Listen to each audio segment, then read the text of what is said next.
It's one of the jokes we used to make during the talks, my DL talk was, a lot of fracs out there, particularly if you've got multiple zone vertical wells, 4 or 5 vertical zones, and then one thing. A lot of times you look like the frac design was designed using a reserve-seeking missile. They think that fracs find the good stuff no matter what, and that's become even more important now in the shale world, because fracs really don't go where you want them to go unless you got to really keep them trained. you got to force them to go where you want them to go. You can't just assume they're going to find the oil and gas for you. But we were seeing gas. So Bob, I'm going to interrupt you because I forgot to run our polling questions that I'd like to start the presentation with, and I know you want to get those so you can find out a little bit more about the audience. So I'm going to interrupt you and see if I can launch the polling questions here. No problem. Sounds good. All right. Sorry for forgetting it. I didn't have my regular script up. So you should now be seeing the polling questions. And the first question is, what's your primary discipline? And it's got several choices. I see people are starting to respond, so it looks like it's working. You'll also see a question that says, how many years of full-time experience do you have in the oil and gas industry? And then finally, what type of company you're associated with. So looks like we have quite a few operators. And there's a range of experience in this group. And also we have a range of different disciplines. We've got reservoir engineers and geoscientists are leading the pack. About 3/4 of you have voted now. Take a few seconds, please, to answer these questions.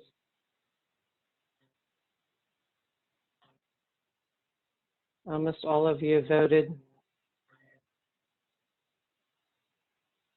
Okay. So as it wraps up, it looks like the group is mainly 20% reservoir engineers, 30% geoscientists. And we have a range of disciplines, I'd say, in all areas. The largest group is the over 30 years experience. And the type of company, we have 39% operators and quite a few in the other disciplines. So I'm going to go ahead and end that poll. All right, so should be able to share the results. I'll give you a few seconds to look at that.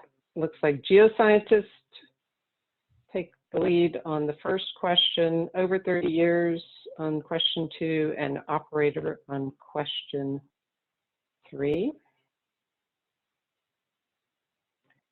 Okay, so now I have a second poll. Let's see if I can go to that.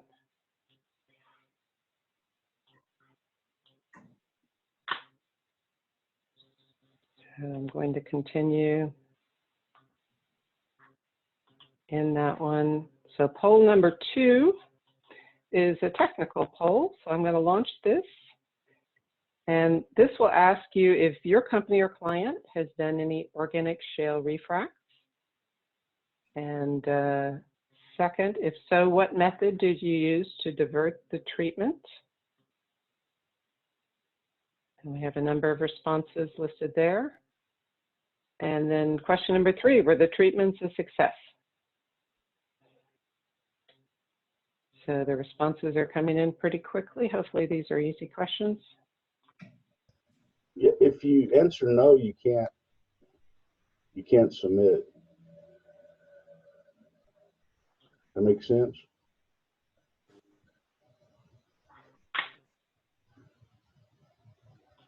Susan, can you hear me? Okay.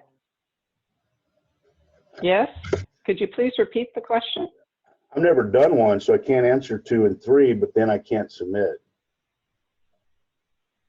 Wasn't the question, have you ever done one? If you haven't done one. I said no. Well, that's a good point. So we may not get 100% answers on this.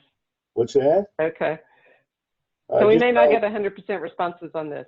I understand. Okay. So in this case, we have about half of you who have voted. More than half have done organic shale refracs. It looks like there's been a variety of different methods. Other seems to be the most popular choice, followed by expandable liners. And were the treatments a success? More than half said they were, 56%. So I'm going to go ahead and end the polling and share the results so you can see those. So what we ended up with was 56% said they had done them. The most popular method for diversion was other, and were the treatments a success, 56%. Okay, and so now I'm going to close the polling, and Bob, I'll let you take it away. Interesting. That's an interesting response that many have actually done the organic shale refracs. Very interesting. Close this out. Okay, and basically I was saying that we came at it from the petrophysical side. You know, we were showing people how to do completions with best practices, and we found out that the majority of people out there really weren't doing best practices, and there was a lot of hydrocarbons left in the ground. And about 2008, we had a well performance course we were teaching on best practices, and all the prices came down on gas, and all of a sudden everybody starts talking about refracs. And I said, well, you know, really this type of stuff doing here is ideal for refrac optimization. You can determine the size of the prize and move forward. So we're coming at it from a little different angle, and that's kind of the key focus of how we approach this whole thing. You know, just what's in the ground, how much has come out, and how do you get out what's left? You know, how to identify what the good candidates are. Go to the next one. Okay. Good stuff here. And one of the reasons we're talking about this, you know, we're kind of at a critical juncture in our industry. You know, we've got an abnormally low price environment, and really to survive in this mode, you know, you've got to get completion costs down and still maximize recovery. So it's a difficult challenge. And a lot of people are getting real frustrated over this right now. You read the press releases, people are shutting down rigs, shutting down frac crews, you know, going into the survival mode, which is, you know, really what you have to in this particular case. But is there a chance to make some money even at today's prices is what we're going to look at. You know, with the information that we talked about, you know, being able to quantify what's in the ground and measure what's coming out of the ground, and then also see what the potential is, we think we can make it work. It's a unique opportunity. You know, you've already got the well drilled, so about half of your cost is already done. And if you used, you know, up-to-date modern best practices on the initial wells, then you may not have much left there. But you know, it's been a learning experience. You know, the first horizontal shale was back in 01, 02 with Mitchell, and you know, so we've been doing this for quite a while. But you know, you'll see some of the slides coming up. Originally, it's just like the initial case. You know, people thought that these fracs were reserve-seeking missiles. You had these huge cluster spacings and small jobs, and you know, and just a lot of, you know, things that we don't do anymore, you know, over the years. We've been doing this stuff for, you know, what, 17, 18 years now. So it's not like it's brand new science. But a lot of the early wells, you know, were not optimally completed. And that's where most of your targets are. And what we can show here is once you can quantify what's in the ground and what's available to come out, there's ways to get it out. You want to maximize your stimulated reservoir volume, and you want to make sure you frac it all. You don't want to just frac 10% of your wellbore, which some people were doing when they were using diverters and trying to isolate 600 to 700 perps at a time with you know, some kind of mechanic or some kind of, you know, PLA, ball seal or a pod type thing. But if you do it right, we're reasonably confident you can get the type of recovery factors that we're looking at here. You know, the biggest opportunities right now, you know, and particularly with the oil being where it is, the pure gas plays where you still have a market, look very, very good. And the good thing about these three plays here, they were three of the earliest plays. So the early play means, you know, inefficient completions, you know, wide cluster spacing, small proppant loading, small fluid loadings, not using a lot of extreme limited entry or diversion, you know, very few clusters. So there's a lot of opportunities there just because of the physical age of these wells. They've been around for the longest time, and they kind of went quiet for a while when oil came on, but you know, oil's not, we're at $100 a barrel anymore, and in the relative relationship with the gas price, the oil price is a lot more, you know, what's like it's been over time. And then also we see significant opportunities in the oil window of the Eagle Ford and the Southern Midland Basin, where we did most of our research on this. You know, but we see opportunities everywhere. And the technology that we use to try and identify this and get it out is pretty much the same in all these. You know, you do things a little bit differently from area to area, but by and large, you identify what's there, and you know, get the best weighted out. So we got a LinkedIn post a few weeks back when we first started listing the schools that, you guys might want to think about changing this course title because current prices are horrible, and they are. I mean, it's not something to make light of, but really this is what you base the economics on. This is a NYMEX oil strip. Now it's in the 20s now, but it's not very long from there. It's in the 40s, and the majority of your present value is going to be, out in that point. And gas is fairly flat across the board. This is what we're using. We're using the NYMEX strip from 423. I didn't update it every day. It's pretty repetitive, but basically you're looking at present value of future cash flows, and these wells are going to be around for a long time, versus what you're investing in it right now, and so the current spot price is not really relevant. Like we were in a scenario yesterday where we said, well, let's show how the increase in price makes the economics better. And I went and pulled the strip from when the first, so-called black swan event happened, with the OPEC deal. When it went down in the 30s, we ran an economic analysis on these, and then we ran one yesterday with this April 23rd, and the difference in the long-term cash flow was very, very limited, very small. The difference in the average price was, like 10 cents or something. So the out years were really not affected as much as the near years on that. Even with the second black swan came out, it made it tougher. And one thing, I was talking to some people in the Marcellus, range, and they're saying that the auditors will let them, put 55 years of production on the books, which, you got a long term. You're seeing a snapshot here of, 10, 12 years. These wells are going to be around for a long time. And a lot of time in the Marcellus examples, we cut off at 30 years on these EURs, and just to be consistent. But, we're seeing some even at 30 years will still have pretty strong positive cash flow. So you're putting an asset in play that's going to be around for a while. So, current prices, yeah, they're good, but if you start looking at what's actually going to be coming out of the ground over time, then it makes it a little bit better.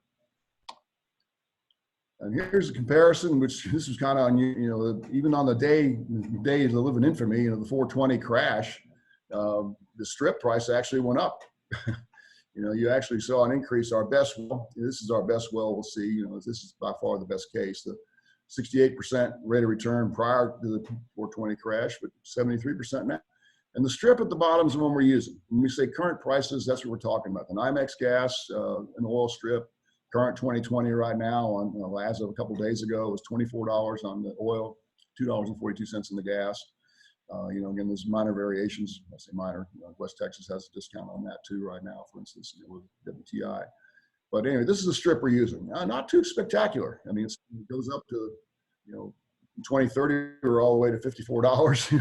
And when the current price was at $54, everybody was complaining that, it's hard to make money and Wall Street's not going to be funding us anymore. So, we've got our hands full here trying to make this work. I think we've got some opportunities here in the frac world that with the current technology and current best practices that we've seen, and a lot of operators have done a lot of really good work on this. Devon, Conoco, Liberty particularly.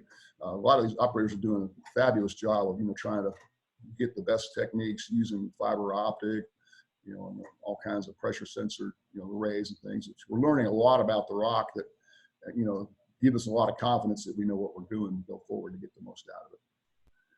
And I put the best candidate up there as a refrac candidate, 13 month, 15 month. This is an extraordinary well. This is an early well in the Southern Midland Basin that, had very, very poor completion, very, very large cluster spacing, small loading and all that. So it's, are all your refracs gonna be like this? No, this is probably one of your best case scenarios, but you'll see that by and large across the board, even at today's prices, there's a lot of potential, Yeah.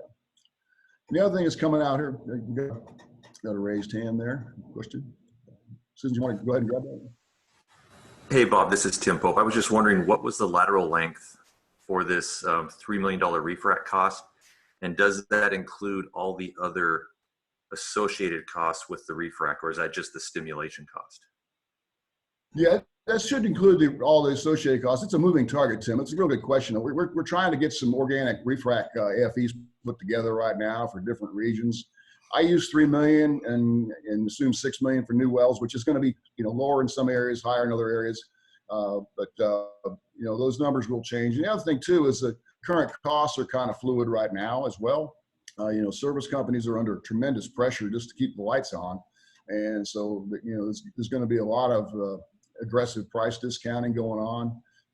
One thing we're trying to do is, and we haven't quite got it together yet, but is try to get a consortium of service companies that have quality work, that have done quality work, and try to put turnkey packages together where we can get the price even better.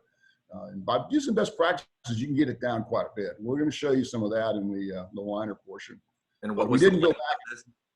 Oh, this one here, I believe it was a 4,000 foot. I'll check. It'll come up here. I've got a several examples of it on here. But that cost maybe seems reasonable for a 4,000 footer. Thanks.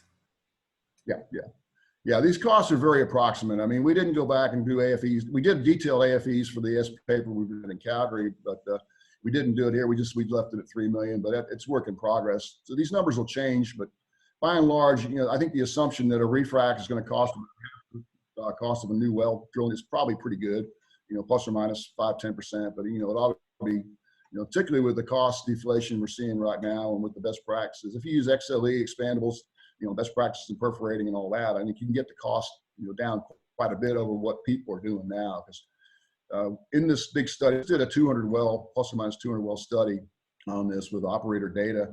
And we looked at a lot of the AFEs, the university lands area. We looked at a lot of the procedures that we're doing. And there's still people out there in the liquids rich that are, on large, wide cluster spacing, using phase perforations, not using XLE. I mean, there's still a lot of inefficiencies out there. So, the cost that we're putting up here is we're pretty confident you get down below that. Although it's possible that, if somebody's pumping a lot of stages with a lot of perfs and not doing diversion, that you may be paying a lot more than you need to for frac. And we're going to get into that in detail, because that's an important part of it. The reservoir part's one of it, but also be one part, which is really the first big part. But how you execute this efficiently and at the lowest possible to get the maximum stimulated reservoir volume is the other key part of that. So post-coronavirus refrac slogan, we make America's old gas wells great again. Gas is good. I didn't think gas would ever come back, right? And it's not, it's not off the charts, but when you see some of the volumes that are in there, particularly with the age of these wells, I mean, that's what really makes the gas more attractive is, the Haynesville, the Refrac gas, Marcellus. When I was working on the Chesapeake project, we were doing 90-foot cluster spacing in Pennsylvania. I mean, that's, and this, it surprisingly makes some good wells. I mean, there's a lot of good wells out there that have high recovery factors with old completions. So I think you get more matrix contribution up there than you do out of the Permian. But there's still a good number of ones that need to be worked on. But anyway, you should see a resurgence in gas. In fact, the initial interest when the oil prices came down, initial interest in refrac, we got requests for quotes from 2 different companies that wanted to get quotes for liners, and they were in the gas region of Marcellus. So, anyway. But one of the major findings of this study, and again, we had a 200 well study just in the Permian now, and we also studied the additional 50 wells or so outside the Permian, Marcellus, and the Eagle Ford areas, that when you get close cluster spacing completions on these organic shales, you start to see pretty close to what conventional reservoirs produce, and it makes sense. I mean, if you're creating your permeability mechanically with the with the frac treatment, with this multi-stage frac treatment, you're creating mechanical perm basically. It takes a gas molecule days to go 1 meter in 100 nanodarcy rock. So my contention, particularly in the liquids rich areas, is that if you don't frac it, it's probably not going to produce. But on the other hand, if you get your completions down, your clusters very close together, and you have the highest percentage of that SRV stimulated, a 13.5% recovery factor, which is what we saw from 49 wells that we looked at out of the 200 set, and we're seeing the same thing as similar things in gas. There's a bigger spread in the gas reservoirs, but the average there is right around 59%. And if you don't know any better and you go into a solution gas or a solution gas expansion gas drive reservoir, dry gas, what's your recovery factor? 70, 75, 80, those numbers are starting to, come together. In the past with real wide cluster spacing, I'm not sure you can make that assumption, because your SRV is really not draining the total reservoir. Your volumetrics, that your drainage area includes the entire area. And we typically assume on the oil reservoirs 330 on each side, and on the gas reservoirs 440. But you know, times the lateral length divided by your feet per acre. So that's our area that we're using. But anyway, but that's kind of a major finding on this thing that we can go and look at. So it's no matter where you look. All four areas have got economic refrac opportunities at the current depressed NYMEX strip pricing. Some better than others, but all areas have it. Is any one area the best? I mean, I think they all have opportunities.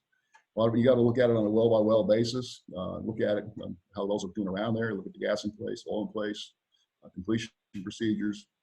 But the good news is, even at the current pricing, we got some hope out there. One thing to think about, and we just kind of came up with this concept a couple of weeks ago, that if you've got an original recovery factor less than half of what you see, like less than 6.75, 5%, 3%, that well I showed you, in fact, another to follow on Tim's question, that had like a 2.3% recovery factor, which is really low. The average recovery factor that we saw from the Southern Midland Basin study of the 10 wells we pulled out of the sample, just pretty much at random, was about, it was 56-foot cluster spacing, and it was like a 4.6% recovery factor. And they were all those, except a couple. I mean, they were all economic, but a couple of them had low PV10s. I think 7 of them we considered to be economic out of that group, but the average of all the entire group is about 4.6%. And we're seeing the P50 from the new wells. And that's kind of a key thing. How do you know how well these can do?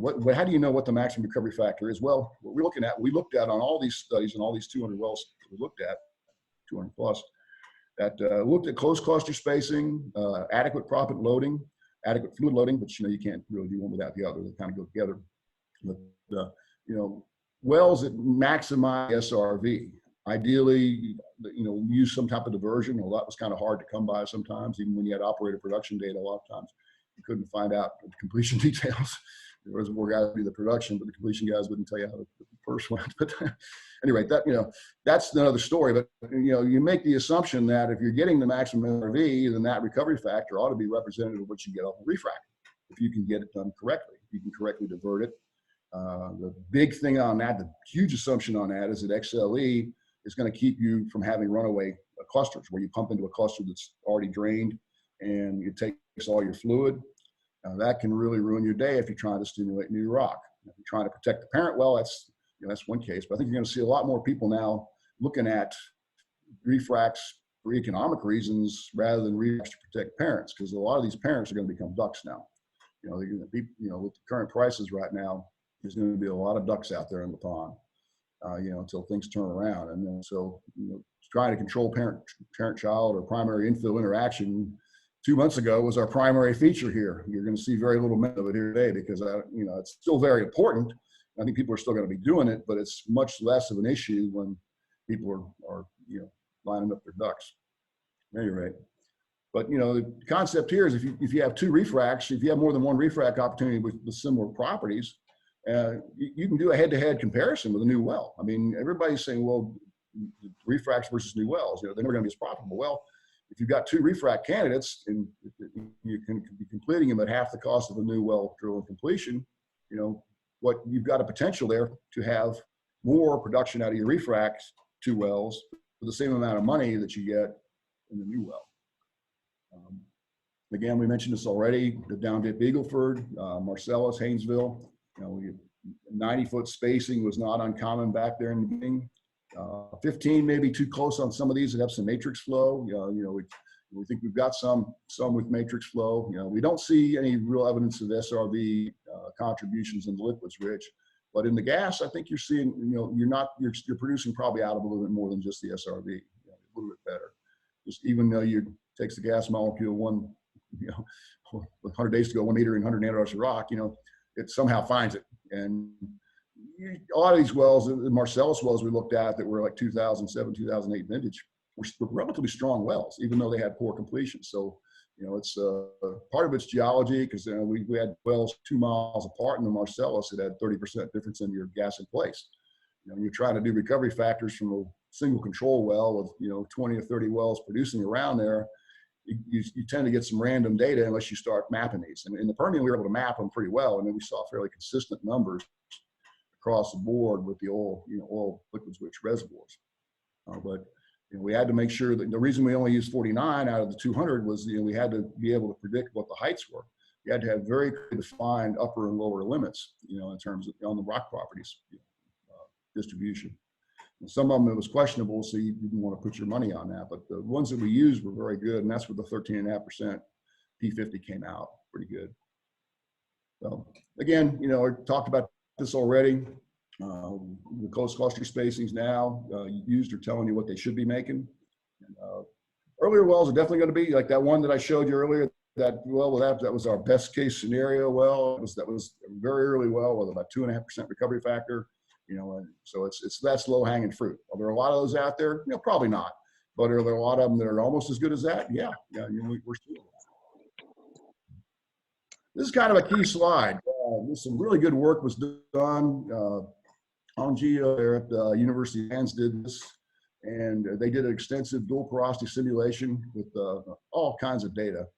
University of Lands is a really neat project here in Texas because they release all the data. You're required to release all your data. We got a lot of our information from University of Lands. But basically what we saw, a 13.5% number is that green dot. That's pretty close to what they were saying you're going to see with close cluster spacing. They're saying, Hongji's paper is saying you're going to be just under 14% with 10-foot cluster spacing. You should be able to drain at least that much. We'll show you some tracers from the Permian that suggest that, you're probably out 20-foot range as far as how wide your stimulated area is around a cluster. But I like this study right away because it agreed with our data, But the other side of that, which we didn't have before, is when we went down and looked at the individual well data, southern in the basin with 4.6 average, look where that falls on that curve. I mean, you're at 56-foot average spacing on the early wells, and bingo, you're right there. I mean, this tells you have a clear relationship between cluster spacing and recovery factor. And that red line is half of the 13.5%. So really anything below that line, which is 40-foot cluster spacing or more, looks pretty good. Again, the numbers are going to differ. Eagle Ford, I think, may be the same. The sample we had may not have, we only had a few wells there to look at. So the closest well to all the producers was used, and it came out about 12%. We use that low IP number.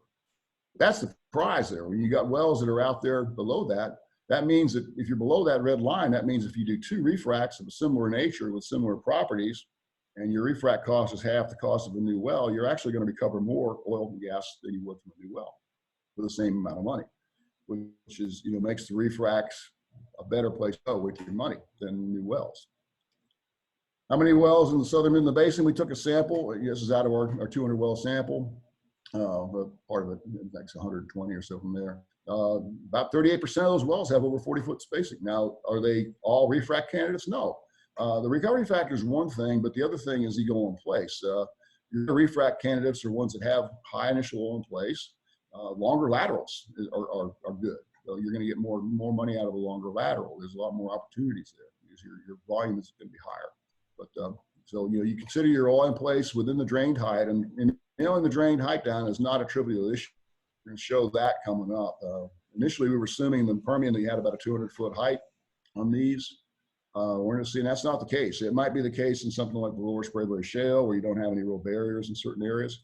But typically, the barriers drive the recovery factor. Refracs typically only drain between in situ stress barriers. And sometimes those can be as near 35 to 40 feet. It's probably the lowest we've ever seen. So it can be pretty limited on these. But nailing that down is important. This is the opportunities we're talking about out there from the previous wells. This is from 2011. Again, the first Petrohawk wells in the Eagle Ford, 90-foot spacing. I was there when I joined the Statoil project. There was over 450 wells producing up in the Marcellus from the operator Chesapeake, and almost all of them had 90-foot cluster spacing on it. The table up there is saying 50. Maybe there's some operators coming down below that. 87 in the Eagle Ford, 72 in the Eagle Ford, 87 in the Haynesville. Pretty large cluster spacings. 3 clusters per stage, 5 clusters per stage. Again, the best practices now in the Eagle Ford and in the Permian are around 15 feet in the liquids rich. And again, you can probably relax that a little bit in the gas.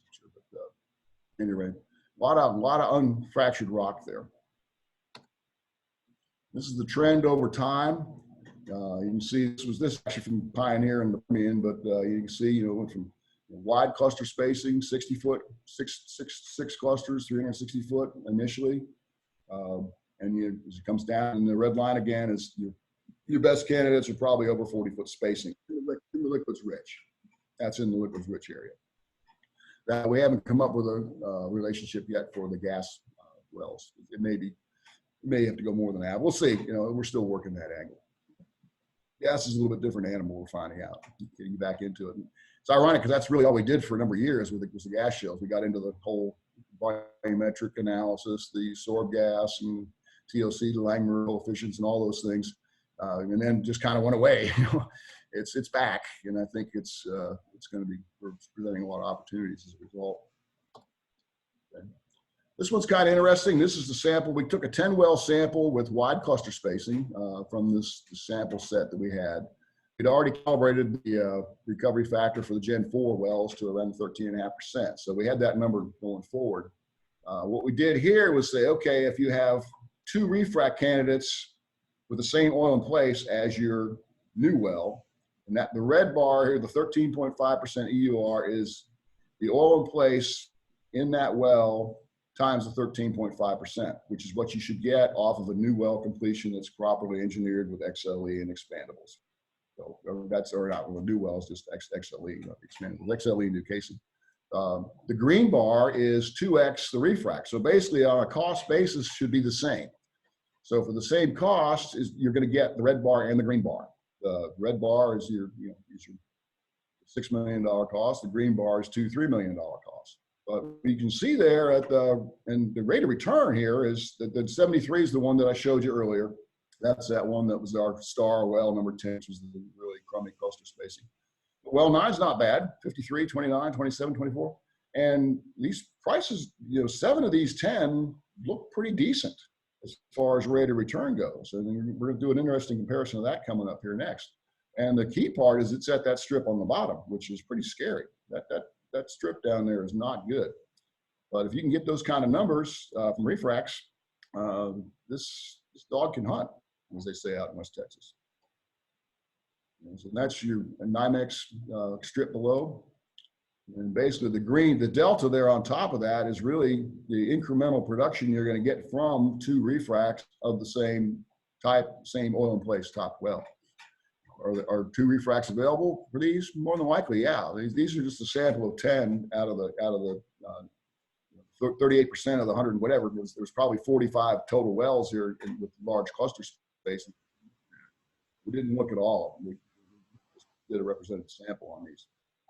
Okay. This is our economic spreadsheet. What we looked at here was we said, okay, what if you decided to commit your money to refracking all 7 of those wells, and then compared that to what you would get if you fracked 7 new wells. Again, the numbers here, 3 million versus 7 million. These are variable because you got different lateral lengths, you got different, things that. Question on the AFE was a good one because that's something we can nail down a little more on here.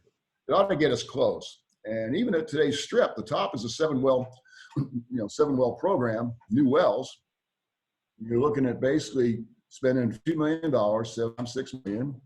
And our economic spreadsheet here is kind of, we'll show more details on that to do. What we do is we find the oil in place that you're going to get from this thing, from the refrac analysis, from the 13.5% minus the current recovery factor times the oil in place. So we get that number. That goes into this EUR oil BO section. And then what we do here is we have a goal seek on this because we've got monthly production all the way on out here to 30 years. A goal seek where we change the IP of the oil to come up with that number. So it follows a type curve for the area that we're in. We look at the percentage decline by month, each month. So month 1, if it comes in at 1,000 barrels a day and you have a 90%, in month 2, it's at 900 barrels a day. And you have that multiplier. So basically you're just integrating the area under the curve. So what you're getting is a decline curve from an EUR. You're backing out the EUR from the amount of oil that's stranded. And then by applying the type curve decline, you can do monthly cash flow. In this particular case, if you went and spent $42 million on a 7-well new well program with those parameters, 2,500 LOEs, 75 net, you're looking at a 54-month payout undiscounted, 2.6 to 1, 17% rate of return. But what if you decided to go do 7 refracs at $3 million a piece? That's the next scenario there at the bottom. Take your, do all 7, but do just refracs on those. This includes the cost of the liner, the frac, all in cost. Look at your numbers. It's quite a bit better, mainly because you've got a lot of these. The reason this works is because your average completion or recovery factor for these wells is around 4.6%. So you're less than 7.5. So basically 2 refracs are going to be more oil than 1 new well. People say, are refracs competitive with new wells? Yeah. Of course, now new wells are going to be, slowing down quite a bit. So, people may not be allocating much, but if you have limited capital, where do you want to put it? I think I'd put it in the 37% category. That gives me a $25 million net present value versus the $42 million. I'd rather spend $21 million and get, $25 million of net present value and then spend $42 million and get just under 15 present value. Tim, you got another question? Yeah, sorry, me again. So just to be clear, on the refracs, are you using the decline curve, the decline parameters from a certain IP and a decline curve parameters from where? Type curve for the area. We just look at a bunch of different wells and look at how they decline over time. There's probably some inefficiencies there, because if you have better fracs, you may have flatter declines. So there's some issues there, but we're Sure. assuming that the percent decline for the area is the same for a refrac as it is for the new well. And the IP? Well, the IP is driven by the EUR. The EUR there is actually the amount of oil that you have stranded. It's your current recovery, the 13.5% recovery factor minus your current recovery. So if you have 3.5% recovery in your well now, then basically that EUR is going to be 10% of your OIP. So you have that number. The input goes here in this cell right here. That's your goal seek. You goal seek on that number, but you goal seek and you iterate on the IP. You basically let Excel calculate an IP to give you that EUR over time using that type curve decline percentage, not the actual numbers for the type curve, the actual percentage change from month 1 to month 2 to month 3 to month 4. That you start with the first month in the production column for say June's your first month is going to be 2689 for the first batch there. Second month's going to be 29 times some percentage, 95 or 98% or 90%, something like that. Appreciate it. Thanks. Yeah, sure. Appreciate the questions. And anybody else has questions, please don't hesitate to stop, because I think that's a good check that everybody's paying attention and good check that we're getting across. And there's going to be issues here. One of the problems we have with the convention, we give this presentation on a shortened basis on lunch and learns. We're in a technical conferences. You're constantly rushing to get your slides through to get them all done. You really don't have time to take time to go over this, where this type of environment, particularly with the ability to be interactive on Zoom, it's not like a webinar where you're just sitting there listening. You can actually, if you've got questions, please don't be bashful. We welcome questions. We welcome, don't worry about disrupting our flow here. But yeah, this is pretty powerful right here. I mean, if you've got a budget right now, and you've got a budget for completion, where do you put your money? Put it in new wells, and you put it in refracs. That's the question. And I think this suggests that refracs are worth a look. Is this going to work everywhere? Maybe not. It's working here. and this is the case that this is an area that's kind of been a stepchild in the industry. Even when things were doing well, this part of the Wolfcamp was the Southern Midland Basin was not the real hotspot. It wasn't considered tier 1 acreage. In fact, one of the problems we ran into with university lands, where the best data was, is that that it's typically not all the current tier 1 acreage. But in that, there's opportunities. This is our well 10. Here's a little more information from Tim there. Basically, we had 78-foot cluster spacing on there. His original job was 965 pounds per foot, 27 barrels per foot.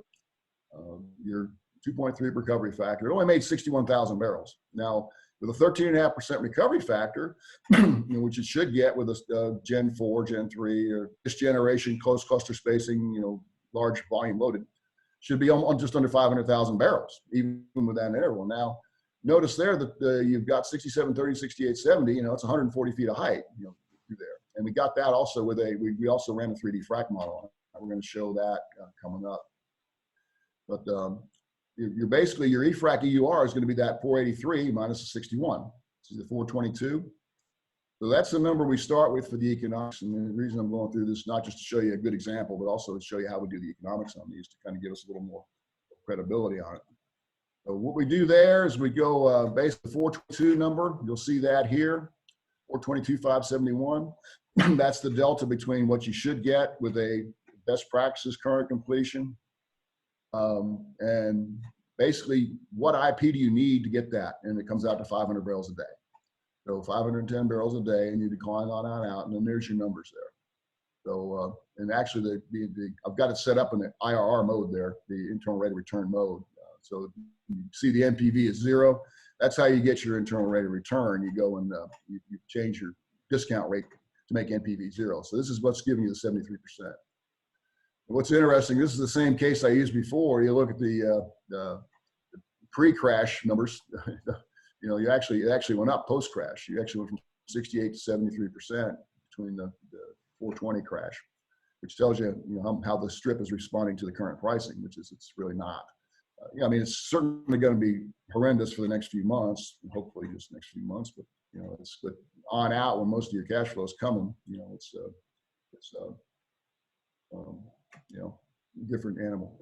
There's our strip price there. We've got our economics on here, your net revenue interest, discount rate. Normally we just leave that at 10% to get a PV10. LOEs, escalating oil and gas severance for Texas.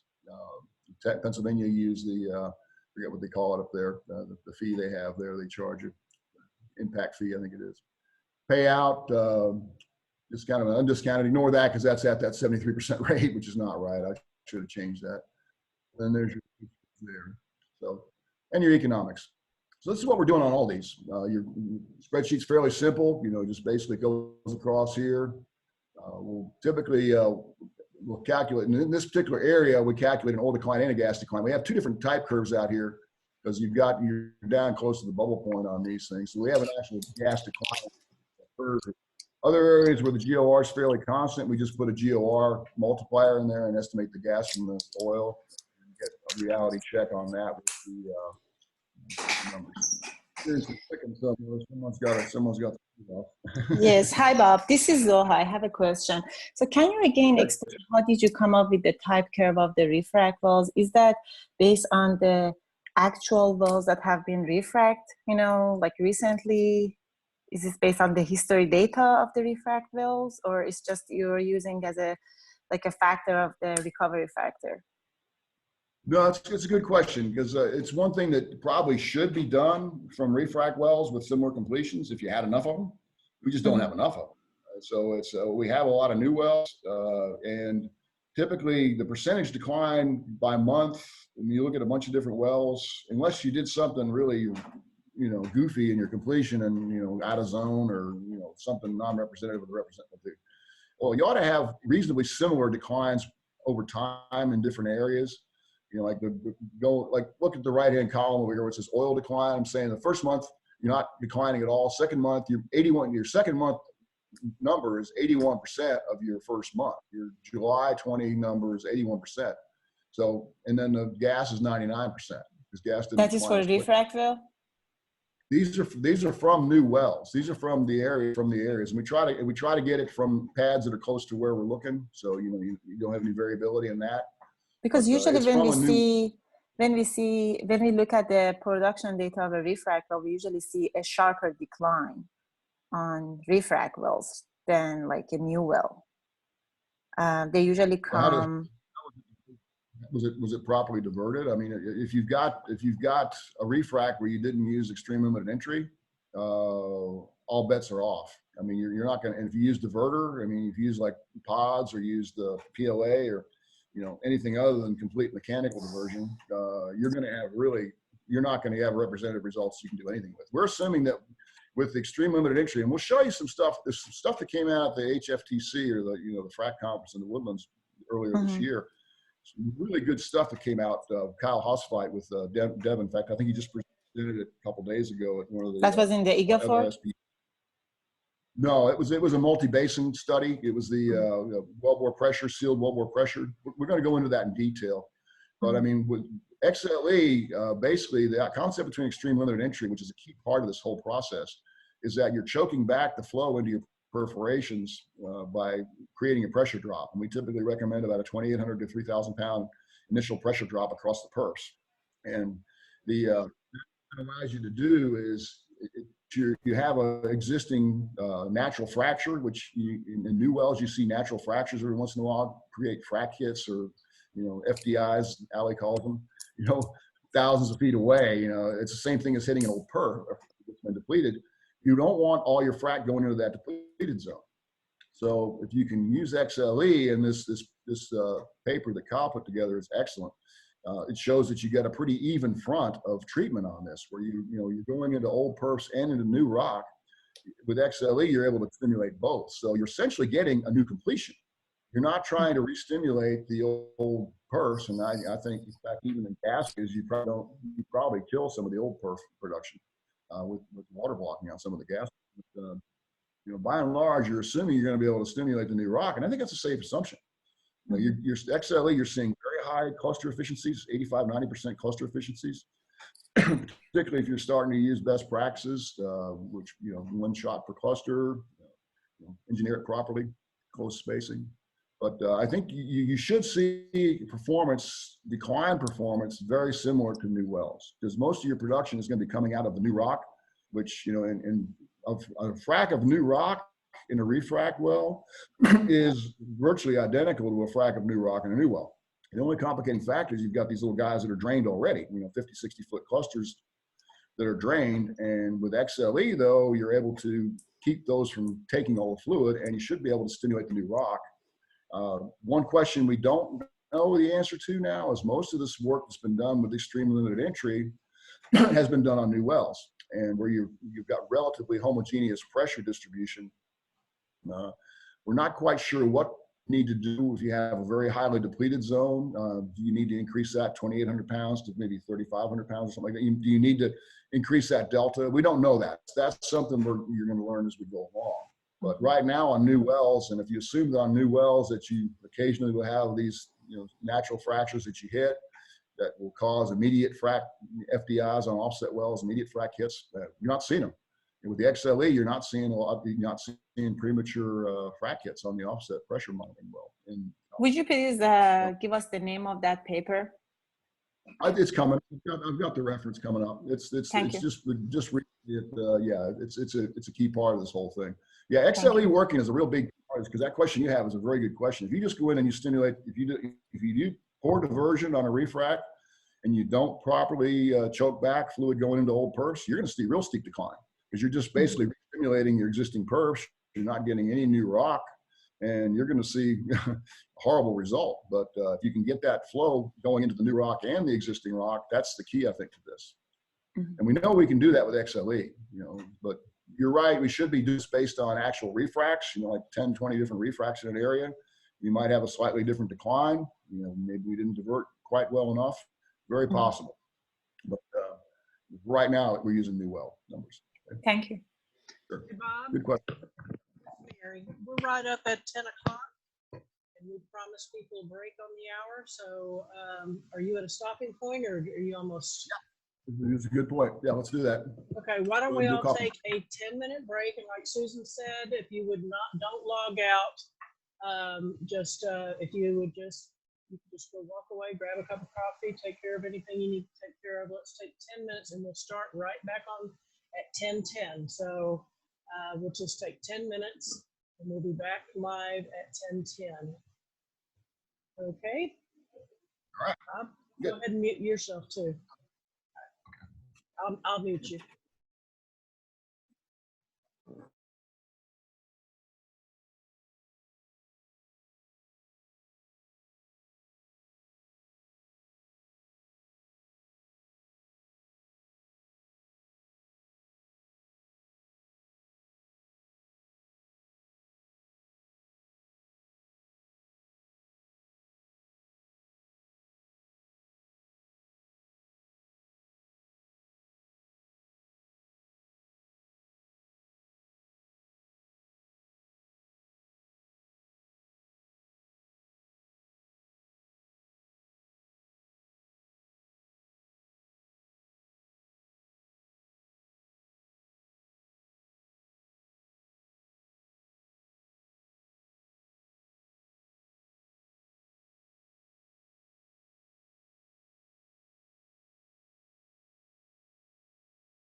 still have a couple of minutes of the break, but if you are listening, if you would please, if you don't have your name up on your picture, if you would, scroll over and hover over the three dots, you can click on the three dots and rename yourself. We've got a lot of initials out there, and just wanted to check and see, who is SB, LB, KG, those kind of people.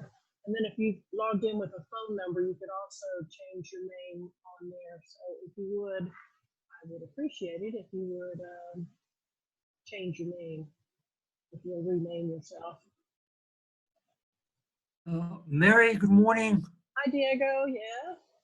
Yeah. I just want to know, are we going to receive a copy of the presentation? There's a lot of numbers I would like to would like to work them again. We are going to have this. This whole session is being videotaped, so you'll be able to review it on video. So I mean, and then if you when you get to that part of the video that you want to, you can always do screenshots and look at it that way. We can provide the PDF too, Mary. That's true. That's not a problem. We could PDF it to you, if that's okay. So yeah, if you want a copy, just let me know and we'll send out a copy. But you will be getting a link to the recording as soon as we have it up on our website. It is, let's see, right up at 10:10. I hope everybody's back and ready to go. We still have two people out. I have a coffee cup and one clock still up. So, Bob, if you're ready, we can go ahead and get started again. All right, and then In fact, break will be straight up 11 o'clock. So go ahead, Bob. We're going over these fairly, we're trying to make sure that everything sinks in, but rather than don't worry about writing everything down, and we will provide a copy of the PDF to everybody for the entire course, not just the introduction. So that's not a problem. Everything's been released here that we're looking at, so there's nothing proprietary in here. So, but anyway, this is the economic spreadsheet we're using, and when we put these numbers on the board from here on out, will be internal rate of return, payouts, things like that. This is how we calculate them. Use this spreadsheet here. So really straightforward. It's popping up here. Okay. All right. Here.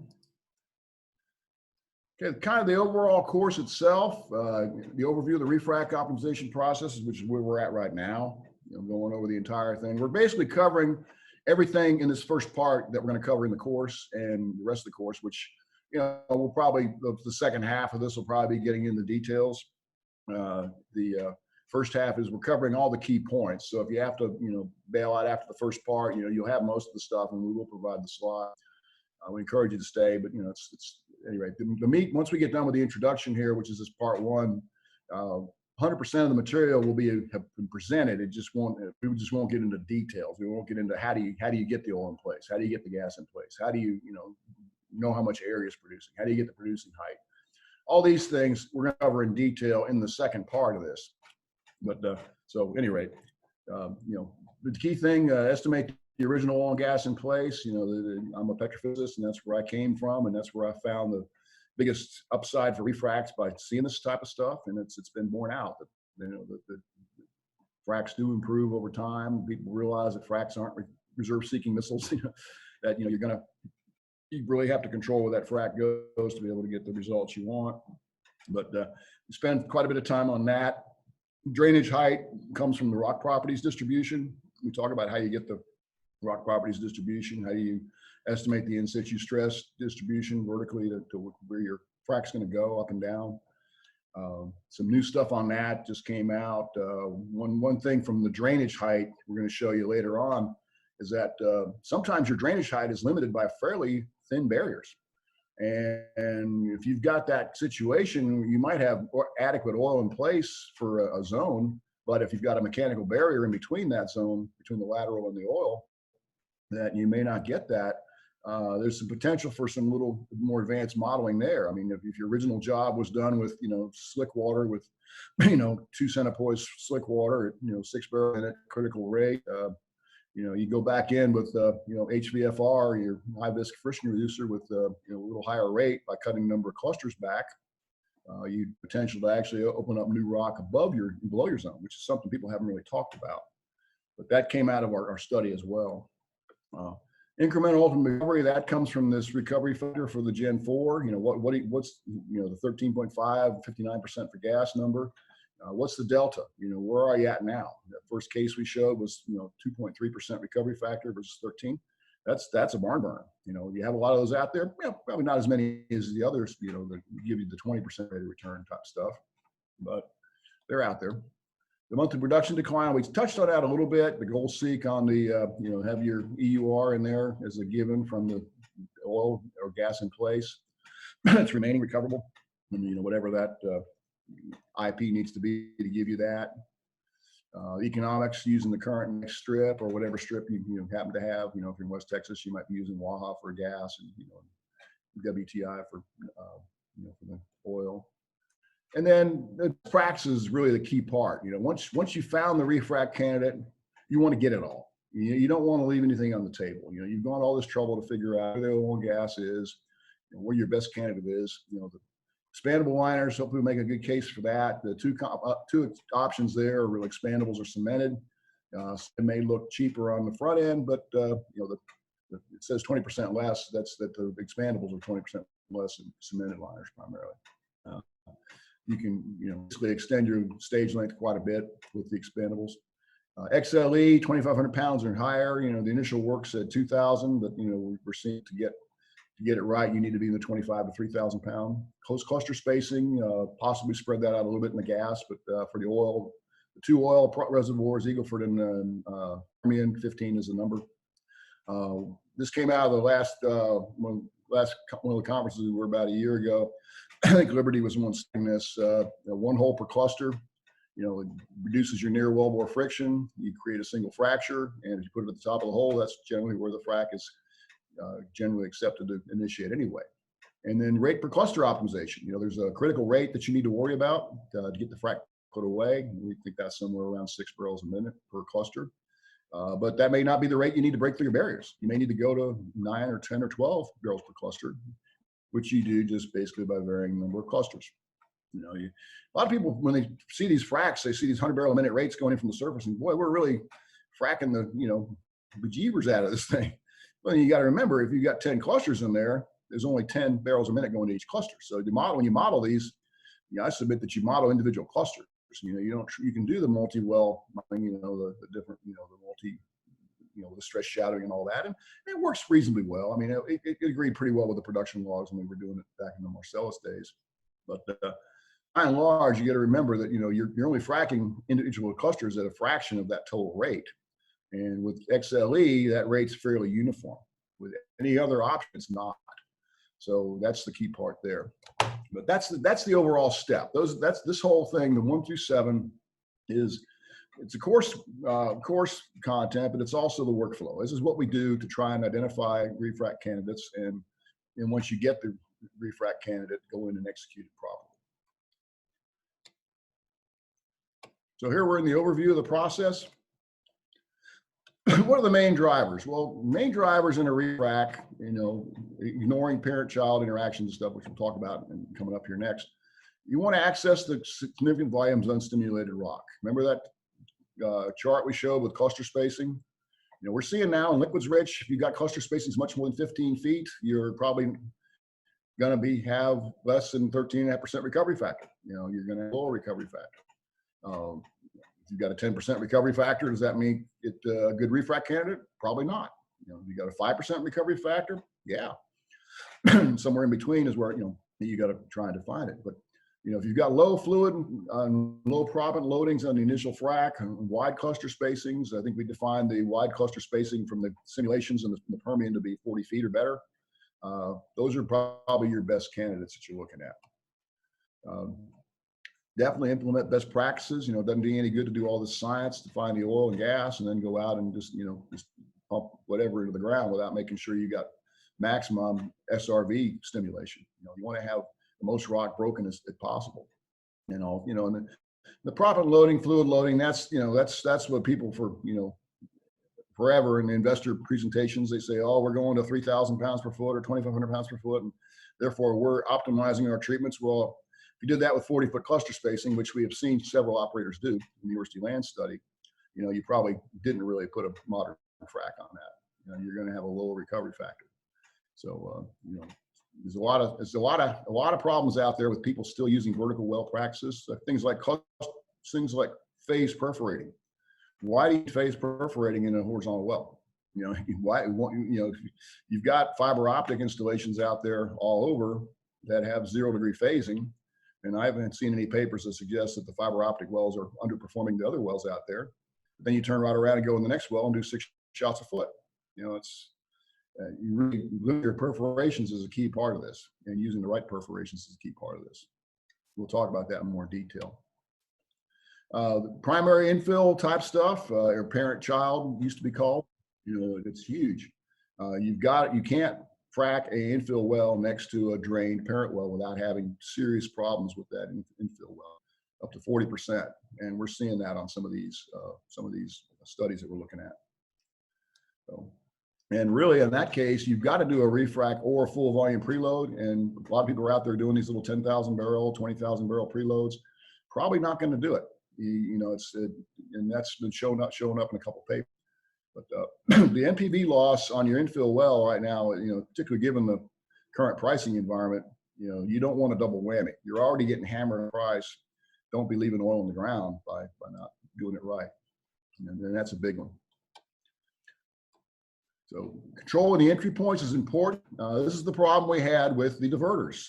Even remember the 2015 annual meeting paper from ProTechnics, you know, well, you got to use diverters to refrac, and you can divert. If you got a 5,000-foot lateral, you got to do it in like 3 different stages, or you can only stimulate 2,000 feet.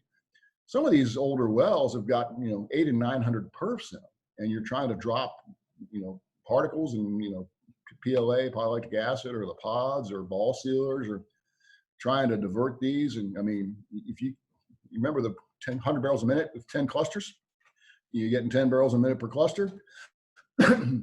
What do you get when you got 500 clusters or 500 perfs?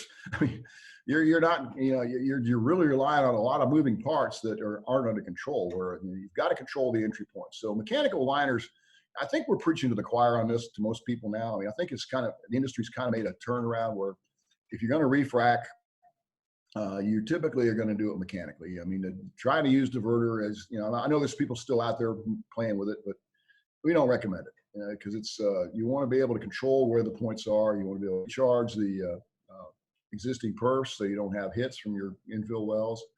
But even then, I mean, you don't want to over recharge them. You don't want to put all fluid into the old perfs. You've got some kind of diversion to get that into the new rock as well. But, and then, you know, optimize your treatment, lowest cost per barrel or MCF using best practices. We've talked about that. And again, the XLE and expandables, you know, the link may not be real clear here with expandables and lowering your cost, but basically if you've got a larger ID, you can go with higher pump rates, which allows you to get, you know, basically if your critical rate 6 barrels a minute per cluster and you can get 6 a minute more, you can add a cluster, which basically adds 15, 20 feet to your length of the stage. And if you've got, you know, several cases we'll show you here, you can increase the stage length. Now, one of the issues we run into, and this is a pushback we're getting, is that, wait a minute, you're telling me to increase stage length with this, you know, it's money. Well, you know, I thought decreasing stage length was the best practice to try and maximize SRV. Well, yeah, if you don't use diversion, you better be bringing your stage length down quite a bit. But if you're using extreme limited entry, again, I'm throwing this XLE around like, you know, everybody knows what I'm talking about. Basically, you're trying to limit the flow into your perforations by having at least a 2,500 to 3,000 pound pressure drop across your perfs. And you have to use constant entry hole perforations. You can't use sectional perforations effectively, but you're going to get high cluster efficiency. So even if you have a longer stage, you should be able to get higher cluster efficiency. Now, SM sent a paper at the Frac conference back in February and looked at this very, very topic. And this is what they came up with. And there's the SPE number there, 1999712. They basically use fiber optic temperature for the active clusters. They increased the stage spacing by 25% and actually had better coverage at 1.25x. You can see the average, the slot on the left there, the basically that's your entry points, fracture per 1,000 feet. The fracture entry points actually went up with the stage, and this is normalized now, remember, per 1,000 feet. So it's used equal entry hole, and they're showing that 2,000 to 3,000 PSI is good. We're seeing that number a lot. I think 2,000 is too low, particularly for refracs. 3,000 is better. Discharge coefficient 7.7. That's commonly used in the limited entry equation for pre-erosion, your discharge coefficient. One of the things they found out, interstage diverter drops, they don't help the new rock at all, which is kind of interesting. It does help redistribute the fluid and proppant among active clusters, but this is important because we're recommending very strongly to use XLE. You can get similar results sometimes as far as cluster efficiency by dropping diverter within a stage. Now, we remember diverter is a four-letter word on Refracs. It does have applications in an intra-stage, within a stage itself, not to try and divert the entire wellbore. You want to have the wellbore sealed off with a mechanical, with some type of metal seal. The diverter drops there, but this paper here casts some aspersions on that. And there was another paper at the HFTC which also was suggesting that you really don't, I think Shale Canada presented a paper on that where they were trying to use diverter as in lieu of XLE to try and increase the cluster efficiency and to try and help the proppant distribution. And it was iffy. It wasn't really get clear. But this is basically claim that, hey, you're saying we have to go longer. We have to go shorter stages to have better wells. No, if you can keep your cluster efficiency high, as you are here, and you can extend that, provided you have the critical rate per cluster. I mean, the big driving factor on XLE is usually not the delta P. It's usually the critical rate. If you think you need 6 barrels a minute or 7 barrels a minute or 8 barrels or 9 barrels a minute, whatever your optimum rate is based on your 3D simulations of the single cluster, that's the number that you want to work with. And that's typically limits it. For instance, you're at 100 barrels a minute, or not say 90 barrels a minute, you have 15 clusters at 6 barrels a minute. So that you can't go to 16 clusters because that's going to drop your rate down below 6, which is your bottom, your low end for screen out prevention. So you probably want more anyway, just to be able to get a better looking frac on the other side of the rock. That's the pushback from several frac experts on this when we presented this initially. 6 barrels a minute is what we told people to design their jobs at. If you don't have, we're finding out is if you don't have any real barriers within your 150, 200 foot interval, 200 feet is about the maximum you're going to get out of these, we found. Very rarely do you see producing heights greater than that in these ties when we put things together. Because once you start seeing consistent recovery factors with different types of completions, which we are, you can start backing things out from that. Like, okay, what height gave me that? If I've got a brand new frac and it's got a 2% recovery factor, I've probably got the wrong height. If it's got a 40% recovery factor on it, my height's too small. If it's got 2%, it's too high. So that you can start going both ways on this once you get enough wells. And like I say, we have 49 wells with quality, well-defined barriers that was to come up with this 13.5% number. So it's a pretty good number. But at any rate, this is important because it basically tells you can increase your stage length by using techniques like extreme limited entry and expandables and not see a degradation in well performance. And longer stages mean fewer stages. Here's an example from Eagle Ford, 5,000 foot lateral. This is what we're trying to push. If you have a 3.5 inch OD cemented liner versus a 4.1 ID expandable, you're looking at about 20 barrels a minute delta, which at 6 barrels a minute is 3 clusters, 6.5, 6.75. 11 clusters per stage is 14 stages. You can go with 188 foot stages versus 144 foot stages and 27 stages versus 35. Those are not insignificant changes. And, the environment we're in right now, you really don't want to spend any more money on these fracs than you have to. And if you don't do the XLE expandable combination, I think you're going to end up doing that. And we'll show you more on that as it comes up. A little bit about the reservoir. I think understanding the reservoir is important because we grew up in the conventional world. Back in the 80s and 90s, when we taught courses, we taught everybody that you don't create permeability with a frac. Fracs only extend the effective wellbore radius. A little cartoon I have on the right here. It's actually from Mike Economides' class. He and I used to teach together at Schlumberger Educational Services. back in the day, that the yellow is your wellbore radius, which is your frac, and your matrix drains into it. Conventional reservoir modeling, you have a planar fracture, extends the wellbore radius, it just makes it easier for the gas and oil to get to the wellbore. You reach out and touch the reservoir. You're not actually creating permeability. So basically you got a different mechanism altogether there. So organic shales, though, you've got to have, unless you're in an area where you have some matrix perm, which I mean, Marcellus may be one of those, Eagle Ford gas may be one of those as well, where you have some flow through the matrix versus liquids rich, which we clearly don't. You've got to frack it to flow it. It's not flow. And basically you create permeability with a horizontal multi-stage frac. It's completely opposite of what we used to see. Fracs used to just basically reach out and touch the hydrocarbons and they had to flow to the wellbore on their own. Well, that's not the case here. So it takes 100 days for a gas molecule to travel 1 meter in 100 nanometers of rock. And that's why this cluster spacing thing is so important. And it's really not mentioned that well, that much in the literature. I mean, the promotional people promoting their companies and their best practices they're using will go with the proppant loading and, the fluid loading, and longer laterals and all this. But very rarely do they talk about cluster spacing when really cluster spacing is driving this. This is a really good example. This is an oil liquids rich reservoir in the Eagle Ford.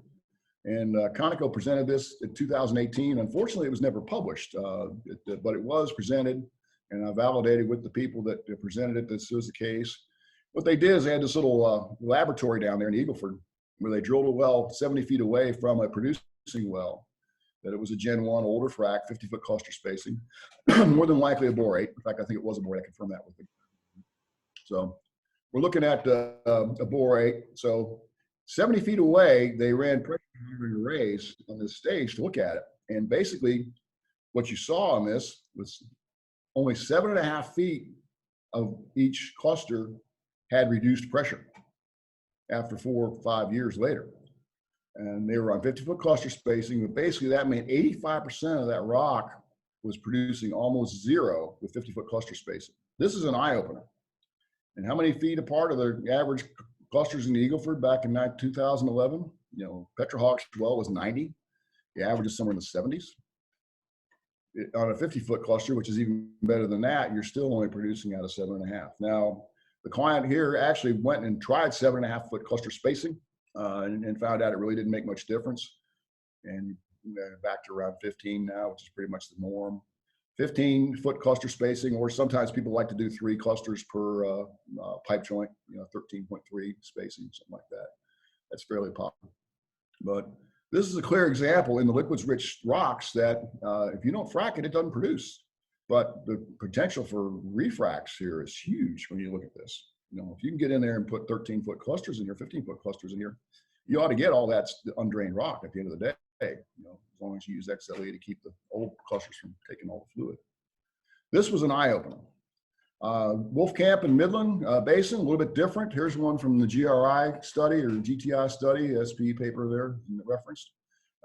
It's either you had 20 foot of bad cement around each cluster, or that's your actual stimulated width.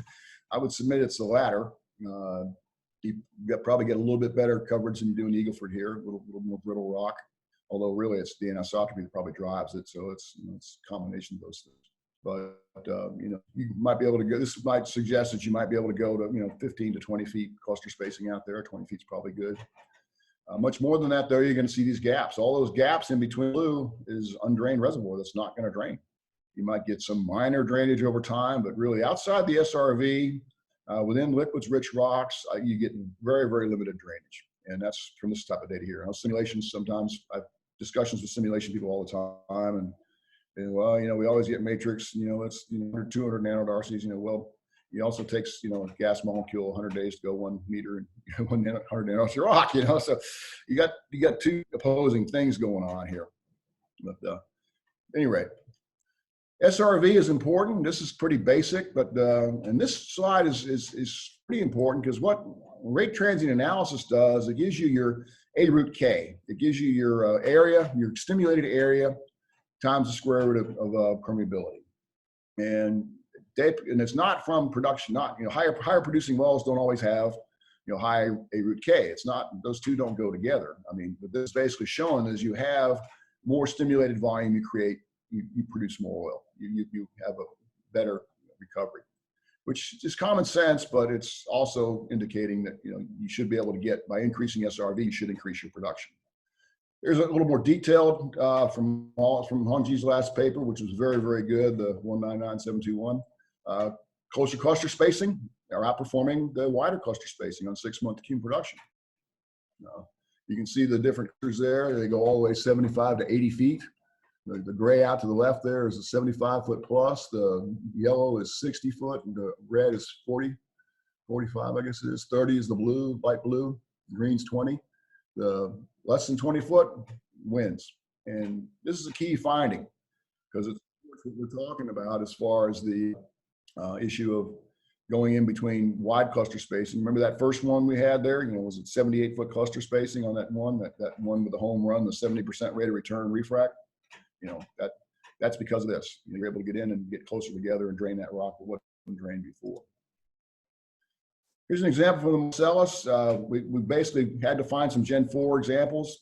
We found 2 fairly recent ones.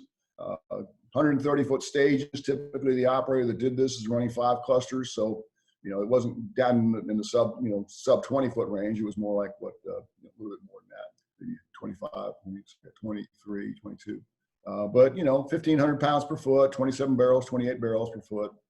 Several studies in the Marcellus have indicated that once you get above 2,000 or so, that you might be, you might not need that. You don't see the results. Again, that's something worth studying. But different areas respond differently to the different proppant loadings. There's a point of diminishing returns at some point. Are these completely optimized? I mean, because I think 2,000 is the number most people are using. Probably not, but the numbers are showing us that that by and large, the recovery factors are going to be comparable to what you would expect from depletion gas drive once you get your clusters close enough together. Now, if you got them spread out, probably not. But that was the calibration for that. These are the recovery factor locations. They were right. There's 2,000 feet. These wells were very, very close. We found having close well control is critical here in these, particularly the Marcellus and Eagle Ford gas. We see quite a bit of difference, actually Eagle Ford oil as well. A lot of heterogeneity in these rocks when you do the well log analysis on 4 or 5 wells in an area. In the Permian, Wolfcamp, Lower Spraberry Shale, it's usually fairly consistent. Unless you get way off to the edge of the play, usually your numbers repeat when you go in different wells around it. Or at least they're fairly close. We haven't seen that in the gas plays. You're seeing some stuff that's, in the Marcellus, we had a calibration well on one of these about 2 miles away, and it was the 30% difference in the gas in place between 2 wells that were that close. Trying to do recovery factors on wells or both of those, you use one well's numbers on another well, you may get completely different numbers. So being close to the control well is critical in these comparisons. And this one we're fairly close. You look at the refrac economics. Now here we picked a well that had a 40, basically had a 25% recovery factor, current refactor, a 2012 well at an 8.2 BCF EUR, but based on 60% recovery, 59%, you're looking at about 11. So your delta there is about 6.6 million, 6 BCF. And there's your deal there. You're about 2,000 feet away. And numbers look good. It's a 20-month payout. And that's at the bottom strip there. That's the current strip right down there on the 23rd of April. So, we're 4-to-1 red return, 23-month payout, discounted. Strong positive net present value, 42% rate of return. And the other we put in there includes that impact fee they pay up there. But, are there candidates up here? Yeah. Are all the wells candidates? No. In fact, here we have seen quite a bit of noise up here. Quite a bit of early wells, quite a few early wells that actually produce more than what you would think they would produce. So, you may not have as many as you think on some of these. But then again, part of that's probably the OIP and the gas in place numbers that we're looking at. Eagle Ford oil, this particular area, we got a 12% recovery factor on this. There's your zone there. Key things on this: your oil in place over your hydrocarbon pore volume, oil in place. Calculation comes from that. Basically looking at the entire lower Eagle Ford, 23,000 barrels per acre. What we do on these is we try to get barrels per acre, which you calculate from vector physics, and then we get the EUR per acre based on the lateral length that you have times the drainage width. Did a number of wells right around this were producing, around a 12% number. Again, we had 13.5% in the Permian. But the Permian, we also had a 49 well sample of Gen 3 producers. Here, we've got a fairly small sample of Gen 3, Gen 4 producers. But the numbers are fairly close. The bottom line on these recovery factors is you're seeing numbers that are close to conventional solution gas drive rocks, which makes sense when you look at the reservoir implications and everything else. Eagle Ford Gas, Webb County, found a Gen 3 down there. Again, there's your, with gas, you've got another issue on this, and I didn't point this out in the Marcellus, but you've got a free gas, which is calculated for your porosity and water saturation. And most of the time in these like Marcellus and Eagle Ford, it's funny, when we worked the Marcellus project, we very rarely calculated water saturation because we knew what that little white curve over the right of here, the bulk volume water, that was fairly constant, about 2.3, 2.4%, something like that, depending on the area. And so if you knew your porosity was 4.8%, and your BVI was 2.4, you had 50% water saturation. So water saturations are not really that problematic. And this area here has also got high graphite content, very mature rock, so your resistivities are pretty funky. You probably don't want to use that. When you get over mature rock, it actually behaves like a conductor. We saw in the Marcellus one time that was less than an ohm. And we're going, what's going on here? This is crazy. And then we pulled up the geochem, and it had a maturity factor of something like 3.5 or something like that, all over 3.5. So it was completely baked, so it turned into graphite. You're seeing some of that down here, I understand as well. You can see the resistivity is not typically equal. But anyway, that's your numbers there, and you're coming up with an OIP per acre, and based on just the volumetrics. But then your EUR per acre needs to be based on your lateral length times your width. So, anyway, this is also supporting the 58% Gen 3. So you have to define the high end, as we did in the Permian with 13.5, Eagle Ford 12 to 13.5, and Eagle Ford's probably oil should be similar. The mechanism is fairly similar. I mean, it's the oil, liquids, and we just probably don't have enough wells to get to that number. But at any rate, we have the 3 calibration well or 3 refracs. You're looking at basically 3 candidates very close to the petrophysical control. You see about 1,500 feet away. Here's your Gen 4s down at the bottom there. But your refrac candidates there, recovery factor current in right around 46%. Economics on that, pretty good. I mean, this is off the charts. If you assume a 59% recovery factor for new Gen 4, and what's interesting is your break-even PV10 on this is around 28% recovery, or almost half of what you should get. So, you're looking at the 2 numbers there. So pretty strong. I mean, the question we posed at the beginning, and the smart aleck LinkedIn comment, post aside is, yes, you can make these things work at low oil and gas, today's low oil and gas prices. You got to figure out what's there. You got to have a reasonable cost expectation, and you got to strip. But these numbers look pretty good. I mean, this is just a sampling of the stuff that's out there. But this type of stuff will work. And also keep in mind, there's a lot of these. There's a lot of Eagle Ford wells and a lot of Marcellus wells that are out there with huge cluster spacings. Okay, let's back up and kind of take the big picture here. There's a thought process that goes through refrac candidate selection. Thing is, if it's a pad well, it was a primary well, which your parent well, it's usually always a refrac candidate. If you're going to develop take that back. Let's qualify that. If it's a primary well that you're going to infill around, I mean, if it's in an area that's kind of marginal and you're not going to develop it, then that's not a criteria. You've got to go to the recovery factor analysis, which is the no question. If it's a primary well that's not going to have children, no longer falls in the primary well. It's got to stand on its own. You've got to have enough oil in place or gas in place to make that work. But if it's a primary well, yeah, you want to save it because it's your EUR or more to having a frac hit or a fracture-driven interaction. So then you look at your refrac options. Basically, your most efficient expandables, less is cement.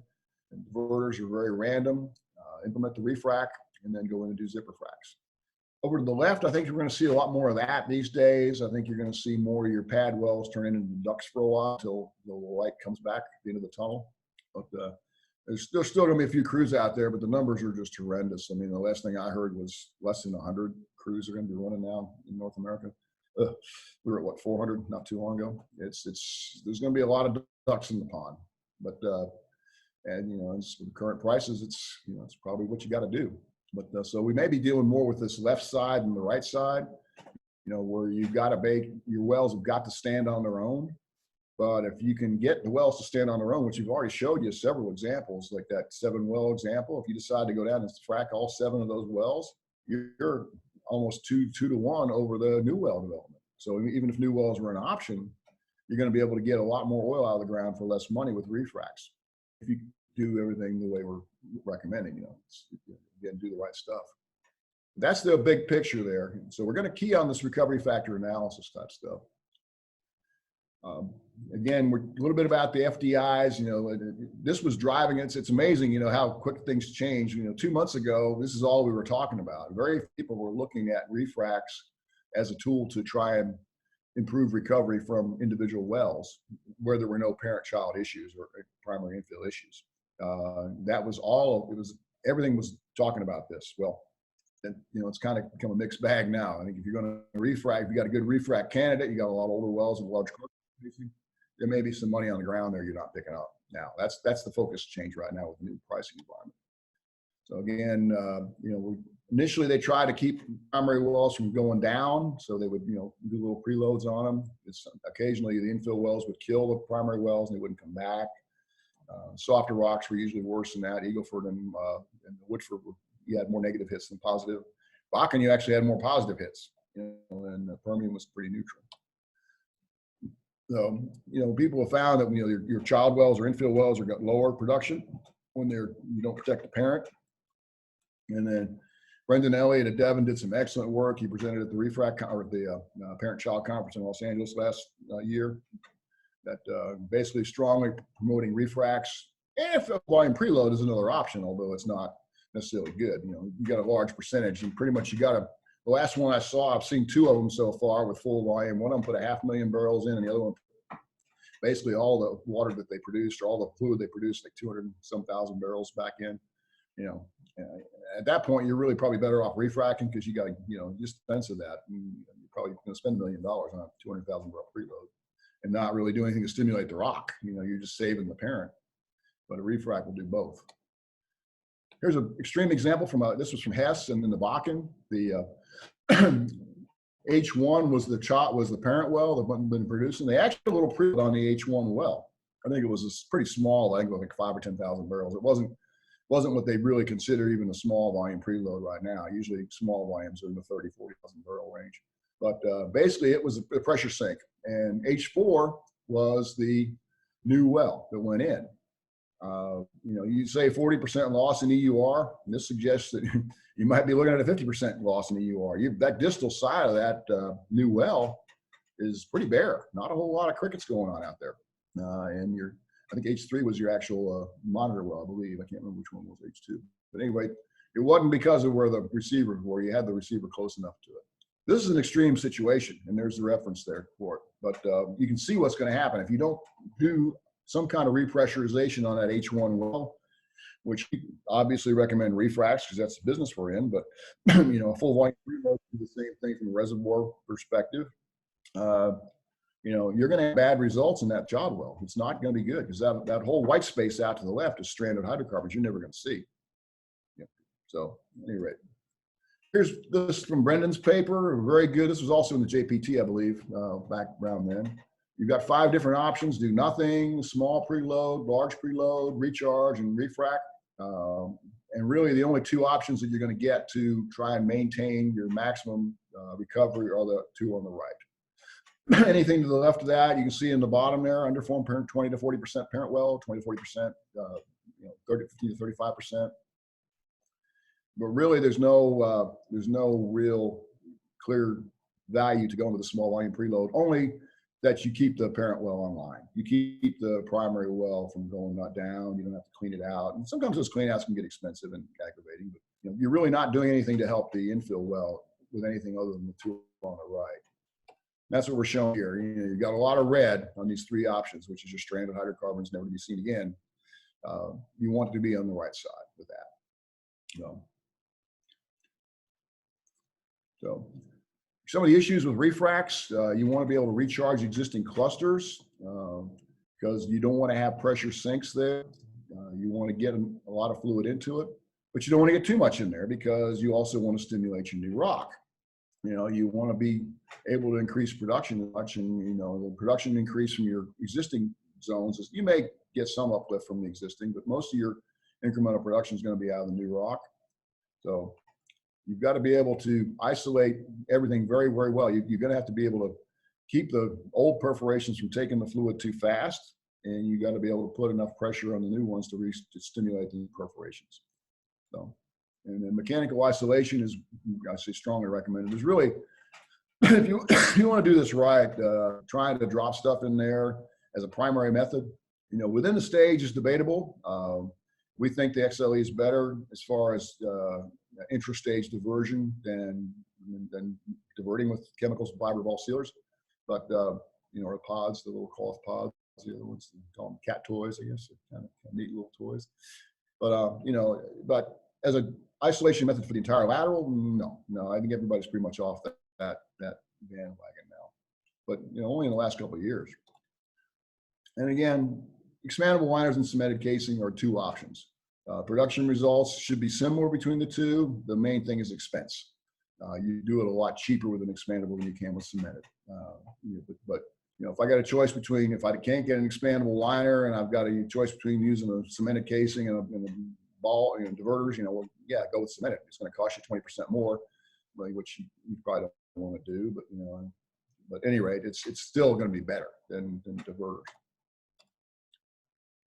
So again, cemented liners, basically what you're looking at with XLE and expandable, and we've talked about this a little bit earlier, you can go with higher pump rates, you get more clusters per stage, it's going to be lower cost of stimulation, lower cost per barrel, lots of benefits to that.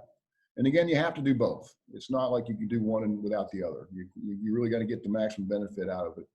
And why everybody doesn't do XLE right now, I'm still kind of scratching my head, because I've looked at a lot of completions for this study, and it's kind of hit or miss. It's you can tell the people that are using it are going to love it. I mean, they're just having really good results with it. I haven't heard any real discouraging words on it, other than maybe you get low pump rates initially because you've got a lot of friction. But I mean, that's not a killer. I haven't heard a whole lot of negative feedback from people using XLE. And you can do this stuff, it's good for refracs, but it's also good for new wells. I think that, your diverter probably works a little better intrastage on new wells. So we'll talk about that coming up later.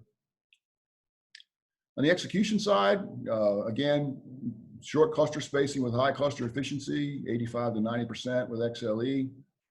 Again, higher SRV is going to be higher EURs 100% of the time. That's a pretty good rule of thumb. Remember that plot we showed you, the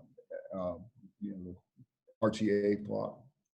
And one hole per perf is per cluster is recommended. Uniform hole size. Why one hole per cluster? Well, number one is there's been a movement in the perforation industry to try and go with these helical perfs that are, over a 5-inch distance, basically to try and create a single fracture. But if you have a single hole, you will create a single fracture. If you have more than one hole, one misconception, and Ali Donahue's talked about this quite a bit in his work. One misconception is if you have your perforated interval less than 4 wellbore diameters, you will get a single planar fracture or a single fracture generated from that cluster. Well, that's yes and no. You get a single fracture, but not at the fracture face, not at the wellbore. Out in the formation, they tend to coalesce. And that was the work that Halliburton did back in the 80s. I think it was El Raba did, or some of the guys that we used to work with. They were showing that if you horizontal wells, if you have less than 4 wellbore diameters distance between your your perforations cluster, you'll get a single cluster. Well, no, that's not the case. You get multiple clusters. You get a cluster at every perforation. It usually initiates along the top of the fracture. You get a cluster at each perforation, and they coalesce. Well, if you've got one cluster you don't have that issue. So anytime you've got more than one, you've got multiple fractures around a wellbore feeding into a single fracture, you're going to have high near wellbore tortuosity. And that's wasted energy. That is just wasted energy. You don't get anything out of that. It doesn't help divert. It's just extra horsepower that you're paying for. And you can watch the dollar spin out of control on that. So going with one hole creates one fracture. You get a lot more efficient entry hole. The other thing nice about it though is, how do you measure your cluster efficiency? I mean, you can run fiber, you can run tracers, all of which at these current prices are going to get really, your manager's going to look at you with that little eyeball in the middle of the forehead when you say, you want to do what? I think I'll find somebody that can do it cheaper. It's not a real good environment for spending a lot of money that you don't need. But you can also do a step down test, and doing the step down test at the end of the job probably is the best time, because that way you've got your post erosion numbers there. You've got your post erosion deals. But do a step down test, and what do you have to do in the step down test? You're finding out how many perforations are open, right? It's not how many clusters are open. Well, if you have one perf per cluster, bingo. Your perforation cluster efficiency from the step down test, and those who aren't familiar with the step down test, if you're pumping at 100 barrels a minute, bring it down to 80 till it stabilizes. Once it's pressure stabilized, bring it down to 60, bring it down to 40, and then shut down. Just do multiple rate steps. And basically that'll tell you what your cluster efficiency is. So it's a lot cheaper way to get your cluster efficiency by going to that. And 0 degree phasing, again, we talked about that already. I mean, why do people put cluster perforations in wells? I don't honestly know. I can't think of any physical reason why you would want to. Particularly when you see fiber optic wells out there, if you put phase perforations in a fiber optic well, you just shot your fiber. You got to be careful with that. So it's the one shot per cluster, I think, is something. And some people that are doing it are having good results with it. Is everybody doing it? No. I mean, there's still people out there that think they're drilling vertical wells sideways. On the execution side, a 7,500 foot lateral. We showed you the numbers for the 5,000 foot lateral. You're looking at 38 stages versus 47 stages. That's a huge savings. I mean, you're looking at a big savings on that if you're going with expandable versus 3.5. Even with a 4-inch flush joint, which is the main competitor to the expandables, you're still seeing, probably about a 10% difference instead of 20. It's still pretty appreciable. It's still advantageous to run the expandables. So again, you're going to limit eight frac stages, 2 fewer pumping days, return on incremental investment 6.5 to 1. You spend a little more up front for an expandable. Being able to go with longer stages and fewer stages makes up for that pretty quick. Show you a little video here, how the expandable process works. Those of you that aren't familiar with it, this is the assembly that goes in. And again, if we have any technical questions on this, we've got the guys standing by on the engineering side. I'm the subsurface guy. We've got people that can answer questions on the mechanics of this during this session. Let's initiate this. Let's run to the end. You start. Pull the mandrel through there, it expands it out. The first time I saw this, I thought of a python eating a pig, That's one length. You can go up to 5,000 foot length on each one. If you got a 10,000 foot lateral, you just run 2 of them in there. So that's how it works. Very, very simple. Versus cemented liners, you got to go in and, cement the outside with all these existing perfs and everything. This is a one step. Pretty neat. Yeah. Hey, Bob, this is Bruce Gates.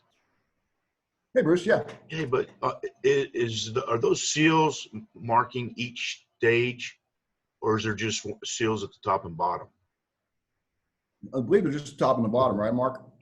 I mean, you have to have the elastomers around each cluster. It should be, yeah. Yeah, that's correct, Bob. We can place those elastomer bands along the whole 5,000 foot section, and we can customize it. We can isolate stages or isolate clusters, depending on what the goal is. But in this video, that we're just showing the isolation at the ends of each segment. Well, your video shows an annulus between your expandable and your casing. So how does that get isolation without those seals? So the annulus between the host pipe and our pipe is a microannulus between 30 and 60 thousandths of an inch, depending on if there's a connection sleeve. And the elastomer bands can be placed along there, but the practical experience that we have and through questions that we've had answered from customers is that microannulus bridges up pretty quickly after the first stage is pumped throughout each, or first stage is pumped throughout each lateral. Yeah, that makes sense. I don't even know what's the diameter of a 100 mesh. It's probably greater than that, isn't it? Yeah, it absolutely. I mean, it's a very small. We can't call it metal to metal, but it's essentially metal to metal. Right. The Viton elastomer is basically what's between our pipe and your pipe. Gotcha. That makes sense. I appreciate it. No problem. Good question. You know, that 100 mesh bridge, I mean, if you were trying to pump between two clusters with that kind of spacing, I don't think you could, right? I mean, you know, you're going to jam it up with 100 mesh pretty quick, or even finer mesh. We're seeing a lot of people looking at that finer than 100 mesh. There's a lot of cases out there for running lower than 100 mesh propping out here, and some really good cases for that. Don't really talk about that today, but you know, that's doesn't even their job. Okay, best practices. Again, all this stuff with perforating has come in the last few years with the increase in fiber optic technology, being able to do temperature surveys, acoustic surveys, pressure surveys, and things like that. And you can actually measure the pressure drop, basically, and also measure your efficiency. Where's the fluid going?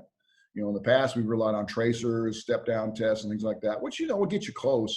But actually physically being able to see where the fluid's going has been a major game changer in this thing. We've been talking about limited entry for a long time. In fact, Dave Kramer, who's probably considered one of the top limited entry guys out there, he and I both published papers back in 1987 where we were proving results in vertical wells significantly by limited entry. And then it just kind of went away, you know, for a number of years. And then all of a sudden now it's back in. It's been around forever. But back then, all we knew was we were making more oil. We didn't really know why or where or whether, you know, what was better cluster efficiency, whatever, you know, and these were vertical wells too, so that really wasn't an issue. But the fibers made the difference. Two papers, and these are both from Liberty, very good papers. They suggested 2,000 pounds is the minimum number for the pad and 1,500 pounds at the end of the job. Problem you run into there is if you do 2,000 initially and you run the discharge coefficient from 0.7 to 0.95, I think it is 9.5 I'm using. Get into that later. You don't get the 1,500 pounds. And I think that's why I think the 1,500 pound number is a very good number.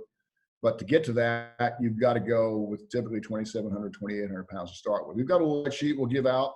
Again, we'll provide all these spreadsheets are going to be available to people in the course. All these slides are going to be available to people in the course. You know, it's not proprietary. And the XLE spreadsheet we'll talk about, which, you know, you can basically convert your perforation diameter and number and all that into delta P. That's all going to be available. That's all part of this bill. So, but anyway, that's the work that came out to start with. Again, I made that same comment there. You need about 2,700 pounds afterwards.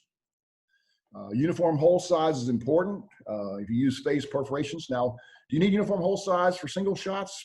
You know, probably. If it's not that much more, probably worth it. Although, you know, if you have all your holes oriented to the top of the well, which we recommend, and have a single hole, you know, you may find with experimentation, you know, that you don't need to use the special charges. I mean, we would recommend them to start with until we figure it out, because you can't. The big problem with conventional charges is if you have phased perforations, the hole on the bottom is going to be a whole lot bigger than the hole on the top, and you just can't get any kind of pressure drop off of that. You got to have a predictable pressure drop here. And again, the 6 barrels per minute per cluster we throw in as the absolute lowest. When we started doing these, we were telling everybody 6 from day one on this. We started this project about 1.5 years ago. But that number we find is if you start actually putting that number into a cluster, you may not get the height you need. You may not get the frac you want on the other side of that. So that's where that drives it. But that typically drives the number of clusters. Now you might be able to get, you know, 3,000 pound pressure drop by going with 20 clusters, you know, with 100 barrels a minute, but you're not above the critical rate. So you're automatically going to be limited to what your critical rate is, divided into your pump rate. So usually that's what drives it. So you can do all the fancy delta P calculations, but usually whatever your critical rate is going to drive your stage length. And this last comment is work in progress until we get a lot of these refracs under our belt. We're not going to know this, but conceptually, is a 2,700, 2,800 pounds enough? It's fine for new wells. We're going to show you an actual example from the Devon study that shows that does work quite well in new wells. The only question that we don't know the answer to is if you have severely depleted clusters, like a well that's got a lot of production already, is the delta P high enough? You already have to go higher. And I would think that you'd want to err on the high side on that, because the last thing you want to do is not have enough diversion to keep all the fluid from going into the mold cluster. That's why in the Austin Chalk, for instance, now is 180 degrees from the way it used to be. When you perforate an Austin Chalk well, you want to try and avoid the old fracture. In the past, the whole idea was to have the old fractures flow. You went after, and you were getting 10% recovery factors. When you start going with the multi-stage fracturing and creating your own fractures in between the old fractures. But some of these early Austin Chalk wells, to support the point, if you happen to pump in a natural fracture with a frac stage, you might have a 300-foot frac stage there with 5, 6, 7 clusters. All that fluid's going in that frac. I mean, it's probably produced without the frac. That's the ironic part. So that part there, you have to go with XLE on something like that as well. But, this is a really neat study. This was done, Kyle Husflight at Devon presented this. In fact, I think he just presented it at one of these SP seminars last week, I believe, as well. This volume to first response. What they've done is they've got a sealed wellbore with pressure monitor there where they can tell when the offset well pressure hits during the pump job on the offset well. If you have a high volume of first response, like if you start seeing the pressure response in the monitor well late in the treatment, that means you've got better diversion than you would if you saw it right away. And this is pretty significant because we always get this question. Well, the first question was the one we showed from the SM Howard County paper.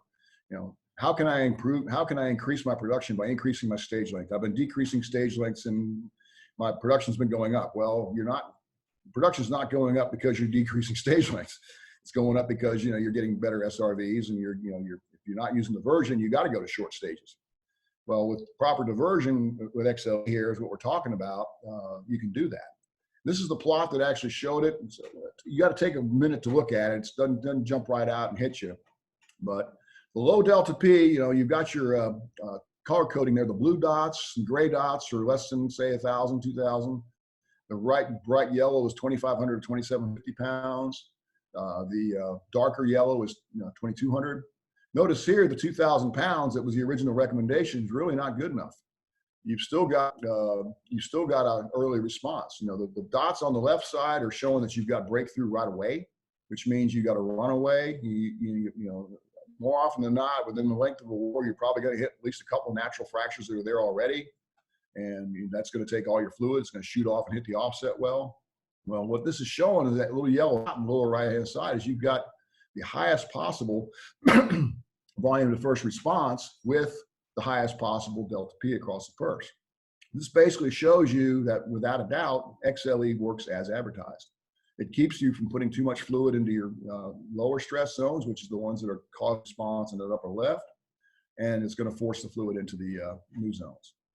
Very neat. And this is all, two of these slides I've shown just came out. I mean, there's a lot of work going on. I mean, probably going to slow down now, but I mean, the last hydraulic fracture conference in the Woodlands was a gold mine for this stuff. I mean, you basically showed you longer stages, and you showed that XLE works. Those are two key parts of the whole refrac process that people have had a hard time grasping.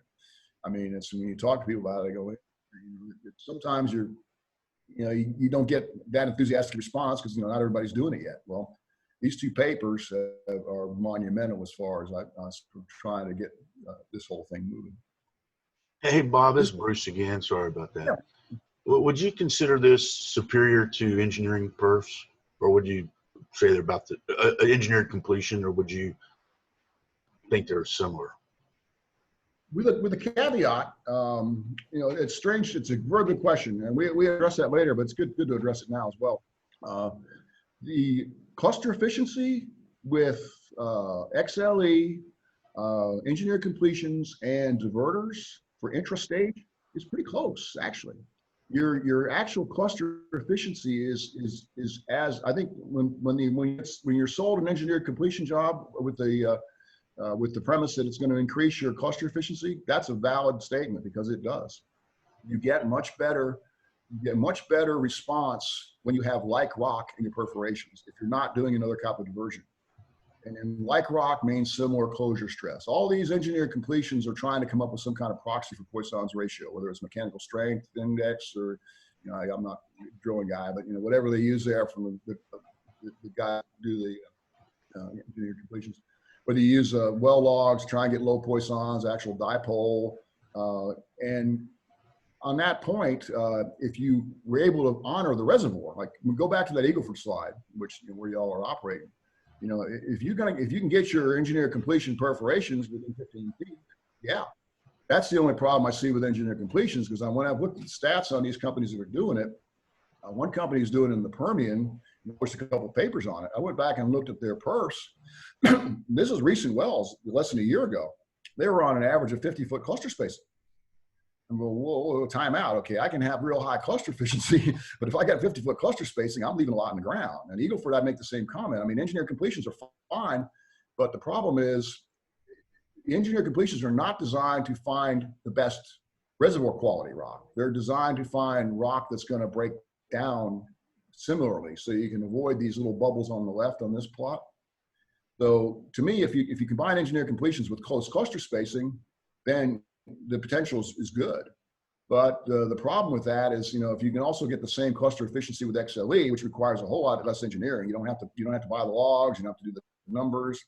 You know, to me, if I had a well and I had a choice between doing an engineered completion and doing an XLE with equal cluster spacing, and it's a liquid-rich shale, you know, this may change for gas, because these gas wells, I'm seeing some pretty high recoveries out of some really crummy completions. So it may be completely different if you get down to the Eagle Ford gas, for instance. But in the oil, I think if you start getting your purse much farther away than 15 feet or so, you're going to be leaving stuff behind.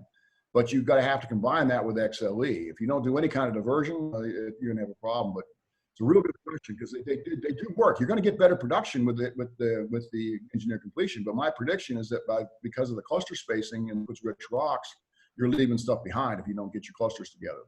Well, the way you get around that is how you divide your stages up.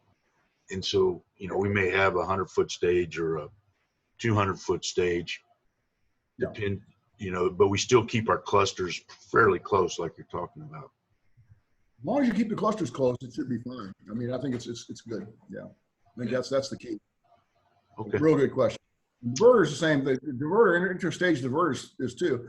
Interstage diverter, like when I'm talking about that, is within the stage themselves should work fine in new wells. But if you've got runaways, like for instance, if you've got a low pressure sink and you drop that diverter and you're trying to make it a parent well, if it's a parent well protection and you drop that diverter too early, you could end up with a cluster that's not completely charged up, and where XLE is going to kind of regulate everything evenly.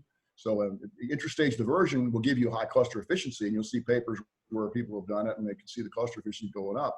But what they're not telling you is that it probably didn't do a very good job of protecting the parent.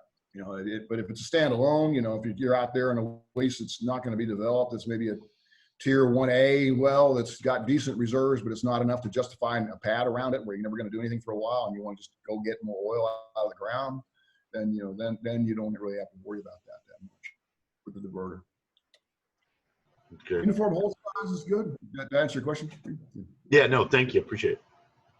Great. Hey, Bob, Good this is question. Susan. Bob, I'm going to remind you to take a 10-minute break. You've been going for about an hour, and there's probably some people that need a bio break. Okay, sounds good. Hope my 11 o'clock break canary didn't come in. Okay, we ready to take 10? Regroup at 11:20, 22? Everybody? Sounds good. Thanks. Good.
muted again? I'm muted now. Okay.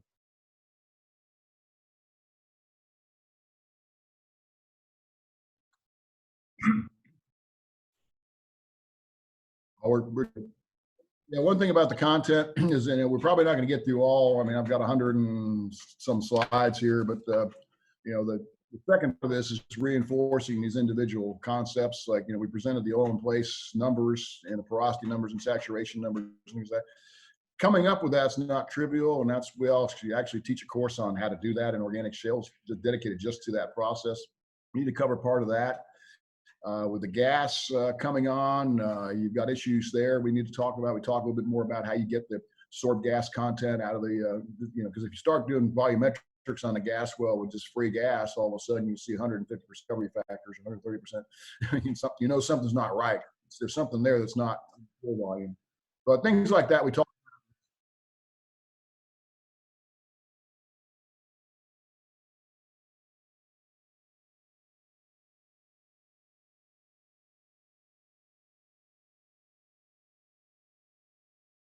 I like to eat, so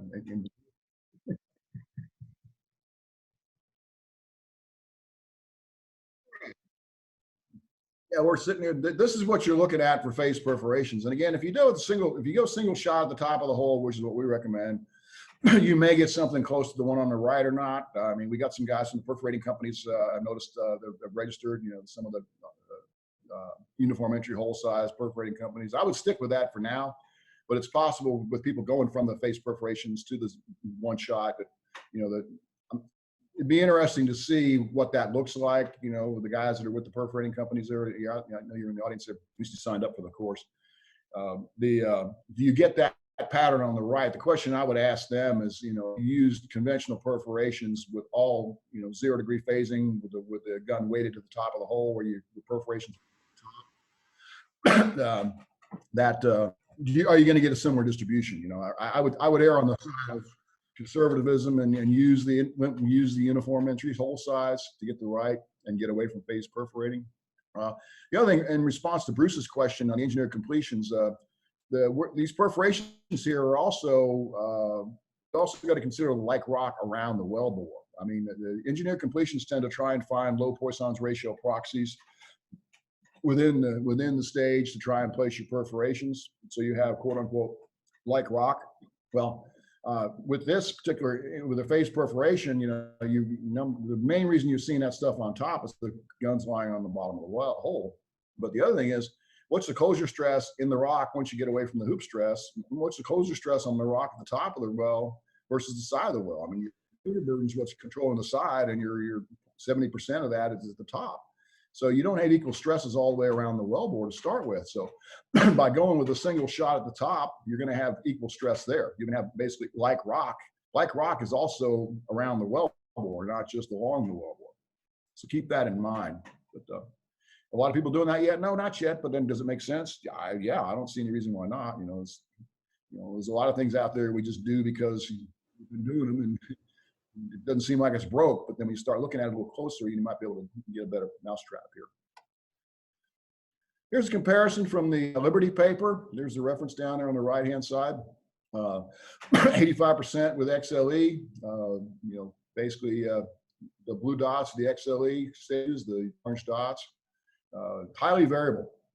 Going through some of these old completions, even some of the newer completions where you had closer spacing, if you don't have good version, it's real hard to do this type of stuff. It's real hard to do these recovery factors because you don't really know that all your SRV is producing. The ones that we've using as our calibration wells, the 49 wells that we have for calibrations, got fairly consistent, good barriers that we can look at above and below the barrier, above and below, and they're getting better. The higher numbers are probably getting better diversion. So at any rate, and what's interesting here is you get similar results with the engineered completions, and you get similar results with the diverter within the stage. So it's just, if you just want to increase perf efficiency, cluster efficiency, then all three of those methods tend to work. XLE's got some advantages over that, though, that we've already talked about. We'll talk about some more.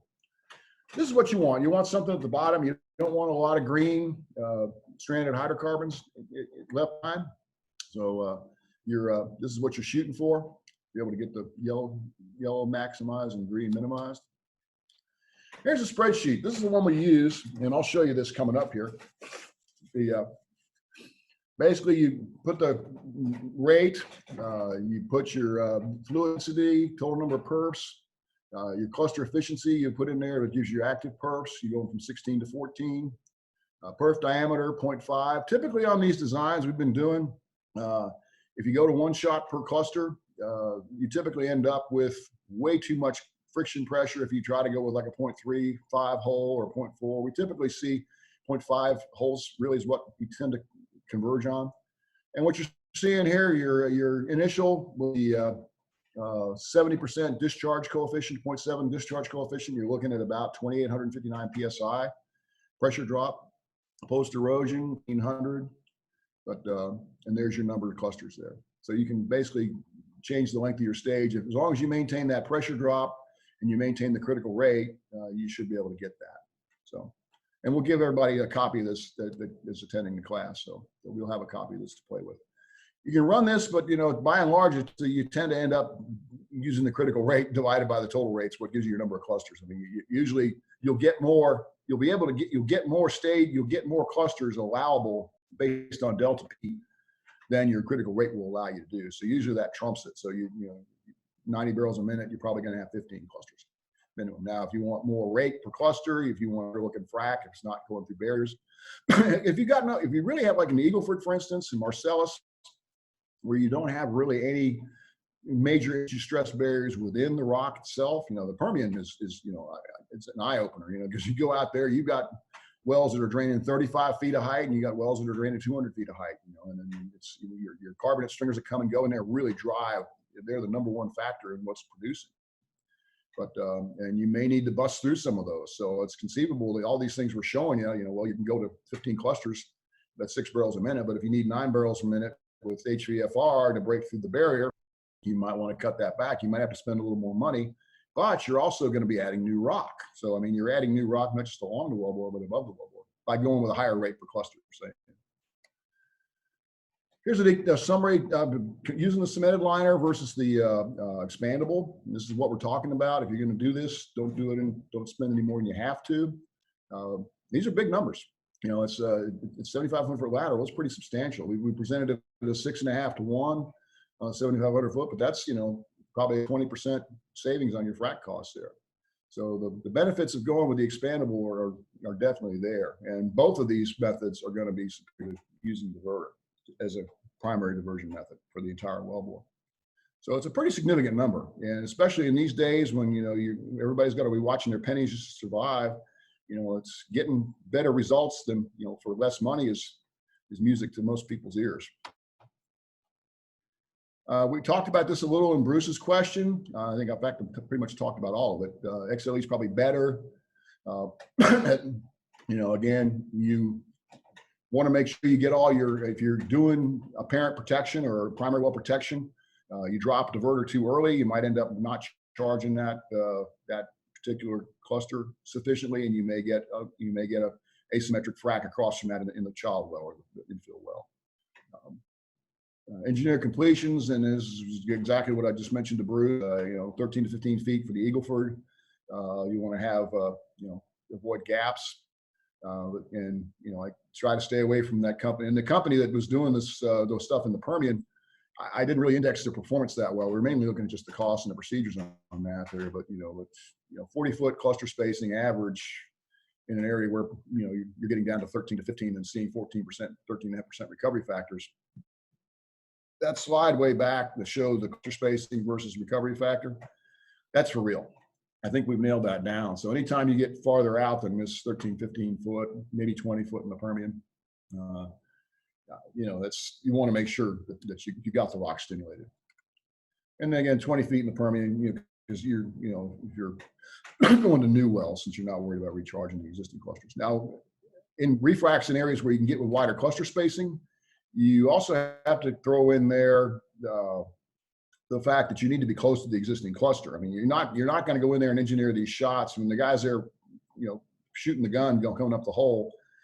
He's not going to say, "Where's my perf?" You know, I'm going to put this at 11,469 because there's a perf there already. You don't do that. Usually, you try to get you're normally going to use your normal spacing on your clusters, and you want to try and get close to your old clusters so you recharge them, particularly for parent wells. Now, if you just try to increase production, if this is a standalone well where you're never going to have any, offset wells in the near future or whatever, you just try to increase production at a minimum cost, then it's not that big a deal. I mean, you can spread your clusters out a little bit more, and XLE you should be able to get by with it. But that one of the reasons for going 13-15 versus say 20-25 is you got a better chance of being able to recharge your old clusters if you're in a situation where you have to protect the parent well, where you're going to be filling with child wells, and you're going to see fewer and fewer of those with the number of frac spreads that they're forecasting to be out there. There ain't a lot of that going on. I mean, it's what I can see, at least in the immediate future. But people are still going, people are still doing stuff, but at a much reduced rate. And I think these big pads where you do the zipper fracs for 5 and 6 wells, I'm not sure.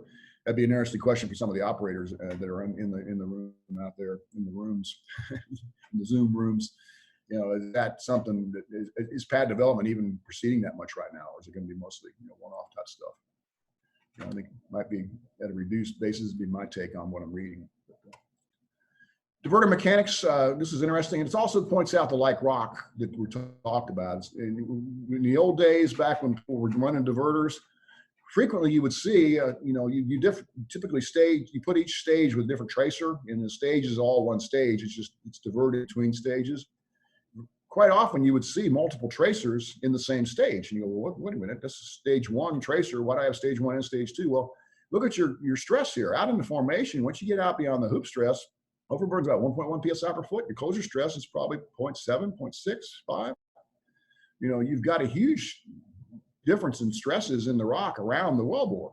And if you do face perforations, you might drop your balls or drop your PLA or your cat toys and divert off these orange perf there, but then you still got these other ones open. And then as pressure comes up, you can break down those. So basically you got the potential with diverter to refrac the same zone. Much less, it's almost impossible to try and effectively divert, 5,000 foot of, 6 shots, 40 holes per cluster. You got, probably 800 perforations in a well, and you're trying to divert it to begin with. That never worked very well. And that's what really gave us a black eye during the last 2 downturns. And like I said in the beginning, it's going to be different this time, hopefully. You've got tools now that can execute refracs effectively. We've got it down to probably as cheap as it's going to be for a long time with your current service costs and these techniques. But trying to go back to junk in the hole like this before, we don't recommend that. But that's some of the issues you run into. It also reinforces the like rock situation, where you have all your holes on the top. You have all the holes on the top, and you had my helper here trying to go after the mailman, I think. This is relatively new, and we came up with this during the study in the last few months, where we started at the barriers. At your critical rate, we talked about the 6 barrels a minute. Well, that may not be the optimum rate. If you've got a stress layer that between you and more pay, then you might want to look at trying to vary that rate per cluster. There's a case, 6 is probably the minimum. In fact, if you look at the math on this, we did the math in detail to start with. We actually came out with more like 4 for slick water, which is a long story. But at any rate, 6, we don't recommend going below that, because I think you probably even need more than that in some cases. Basically 49 of the wells we had out there where we had clear producing heights, and they were relatively new wells. These were all Gen 3 close cluster spacing wells. We used to calibrate the high end of the recovery factors. It's clearly coming between the barriers. I mean, it's in the propped interval. We thought for instance, initially in the Southern Midland Basin that you'd see most of your production coming out of the propped interval because of the low Young's modulus. Not so much. You've got, 120, 130 foot producing heights down there that are producing out of the entire thing, unless your recovery factor is completely whacked. Typically what you do when you're first time through on this, you'll say, oh, I think this is where it's going, and what's my recovery factor? Well, if it's like 40%, it's probably not right. Your barriers aren't right. And then the ideal situation is do what you do here. In retrospect, we probably should have simulated all these with a 3D model. We got the model late in the game here, but we'll show you what we're doing with it here anyway. And what's neat about this, you think you're dealing with a fairly complex system, and maybe some of the technical purists out there will say, well, you've got to consider the shadowing effect, and you got to consider the effect of other perforations. And yeah, I go with that. I'll go with that. But by and large, I think if you're trying to just do a first pass, simple back of the envelope deal. Assume that each cluster is a frac, separate frac, which it is. Basically, it is. Each cluster is a separate frac. And whatever, if you're using XLE, then whatever your rate is divided by the number of clusters, that should be the rate that you model with. And that's what we're doing here. So, you know, and ideally you want to go back and forth if you've got good, strong barriers that show you a very consistent recovery factor based on the generation of the frac you have. Your 3D model should give you a height fairly similar to that for the created height. And so if you got pay above and below the barriers, you might want to model it at a higher rate, see what happens. So let me show you an example of that here, because you might have new rock above and below you. And this is your height distribution in the south. I think I've got this, yeah. Southern Midland Basin, we had 23 wells with clear barriers out of about 120 in the data set. Average height was 84 feet. The average height's 116 feet in the northern part. So you've got a lot of opportunities. If that 50 foot on the left there, the left-hand side, if you could actually access 100 feet of pay there, you're going to get new rock, not only along the wellbore from the long cluster spacing, but you're also going to get new rock above and below you. Here's the rock itself, well 9, which is in the list there. Initially, we thought the barrier was going to be this guy right here, as the laterals landed there. But you know, what barriers hold is a function of where you are. If you're right next to a barrier, typically we don't think it holds. But we're in this stress distribution here, and we'll talk about that in the second section, how we get the in situ stress. This green curve, the dark green curve, is the in situ stress distribution. Basically, this is what we're calling the top based on MFRAC. This is what based on the bottom. What we did on this was we ran first pass at 6 barrels a minute with conventional 1.5, 2 centipoise slick water, 6 barrels a minute. The red bar at the top is the same as the red bar or the bar on the previous slide. That's the height there. And I'll keep those red bars on there for the original height. So that's with basically 15 clusters, 90 barrel a minute pump rate. Now let's look at what happens if you increase that rate to 9 barrels a minute and you stay with the slick water, stay with the low viscosity slick water. That gives you a little bit better height, but really not. It really doesn't, really stays pretty much where you're at. But then what about, say you want to bust through one of these barriers and get additional rock? Let's kick in some HVFR. So go in with 12 centipoise high viscosity fluid friction reducer, boom. You just added 20% to your OIP with that frac by changing the design on that. Now, granted, when you go back and look at some of these older wells, a lot of times they might have had, you know, 5 clusters, for instance, you know, and 90 barrels a minute. You know, you might have had a higher rate to start with, and it's possible that you could be going the other way with this XLE. I don't think so, but you know, I think you're going to gain more lateral than you will vertically. But it's possible some of these earlier fracs actually did get more height because you had more rate. But I know with all the energy you lose near wellbore from the face perforating and all that, it's hard to say what you end up with out there. But anyway, that's just another way to look at it, to possibly get new rock above and below. It's going to make your frac more expensive, yeah, but I mean, if you've got a pretty good target that you're going for, you know, on a refrac, you might not, if you know you didn't get through the refrac barrier in the first place, maybe a very small job, low rates or whatever, you might want to look at this as a tool. Okay.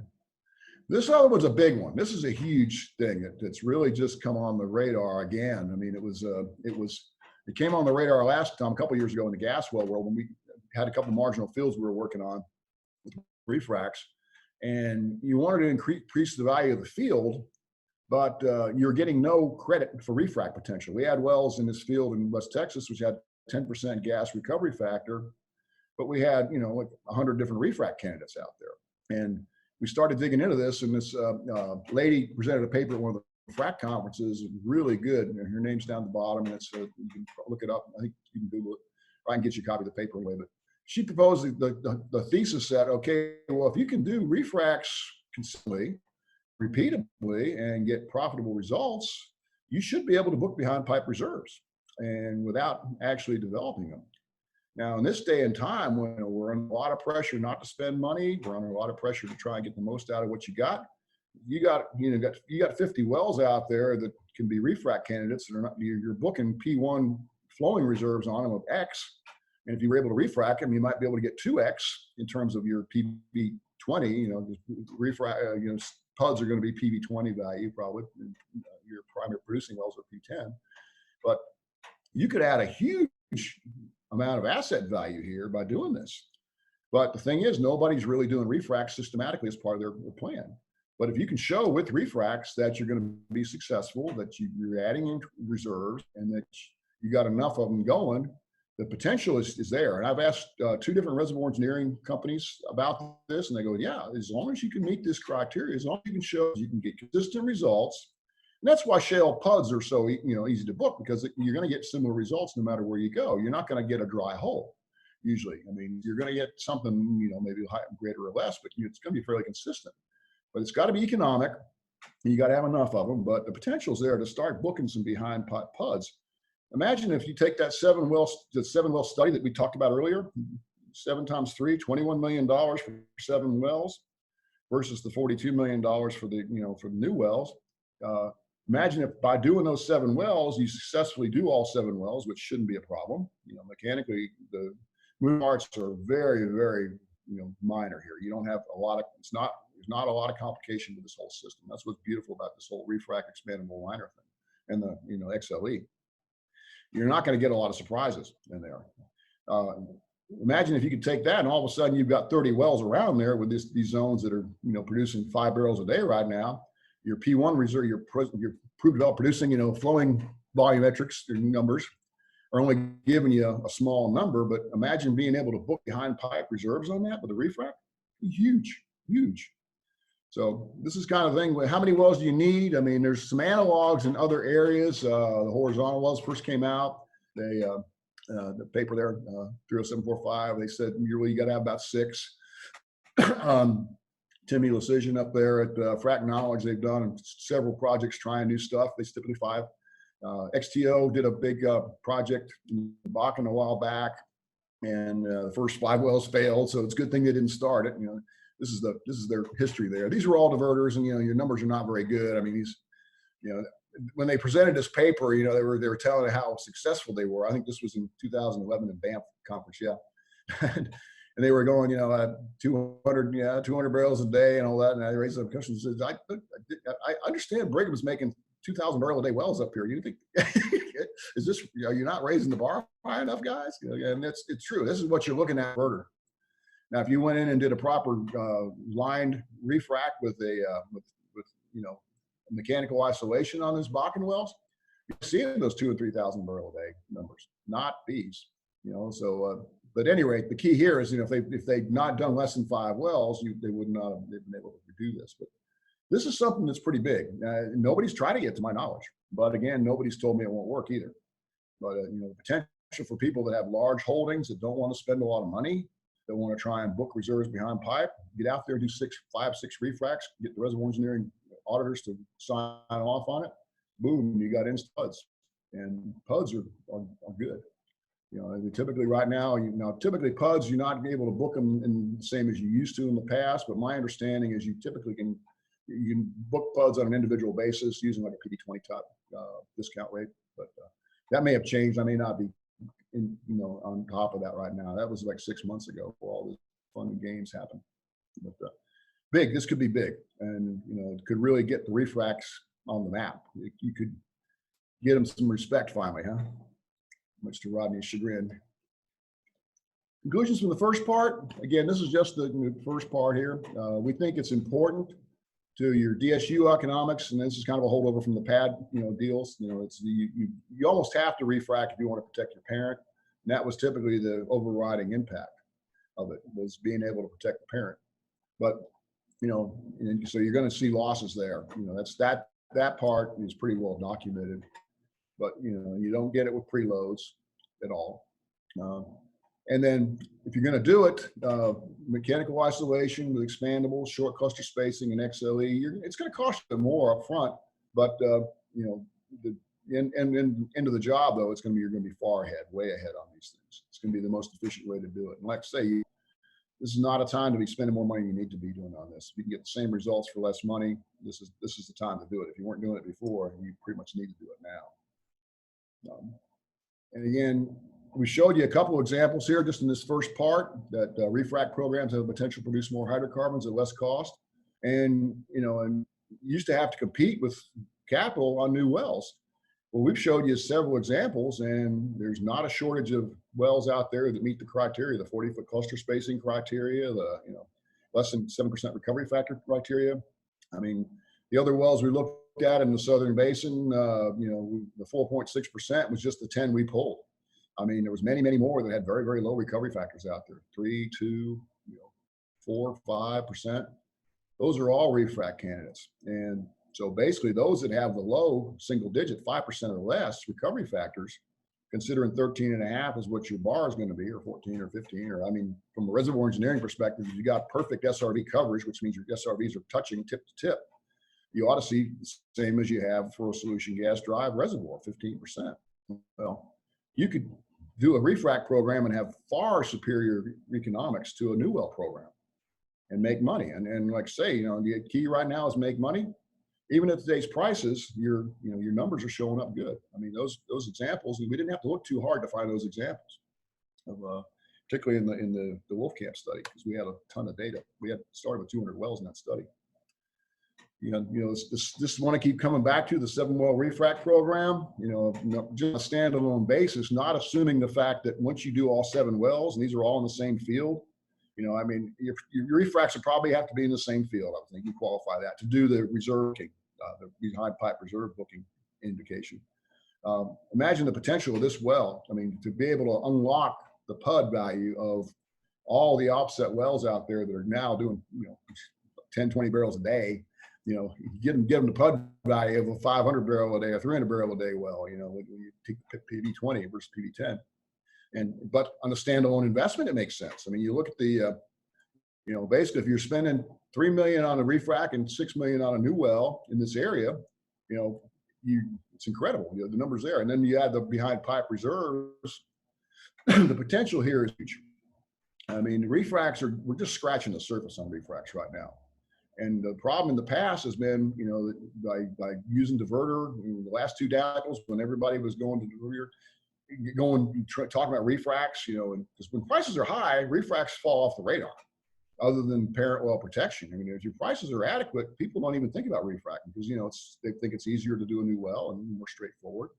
But, they're also, what we run into all the time, and one of my clients in Midland told me this a while back. Says, we gave a little talk to him at lunchtime one time, and I came back, followed up with her, and said, what do we need to do to get refracs going? He says, well, Bob, the first thing you're gonna have to do is call it something different. Because go into my boss and ask him to sign off on a refrac AFE. He calls me certain names that I don't like. I have to go back to my office and kind of recover. But the problem is the bosses at the level, they were worker bees back when refracs were a bad word. If you're trying to work, 500 perforations with junk and expecting consistent results, was the mode of refracking in organic shales until 2016. And the last bust was in 2015 before this. So the people that are in management now have seen the results of refracs and they're not impressed, rightfully so. But it's a whole new ballgame now. I mean, everybody's starting to realize mechanical isolation is what you got to do.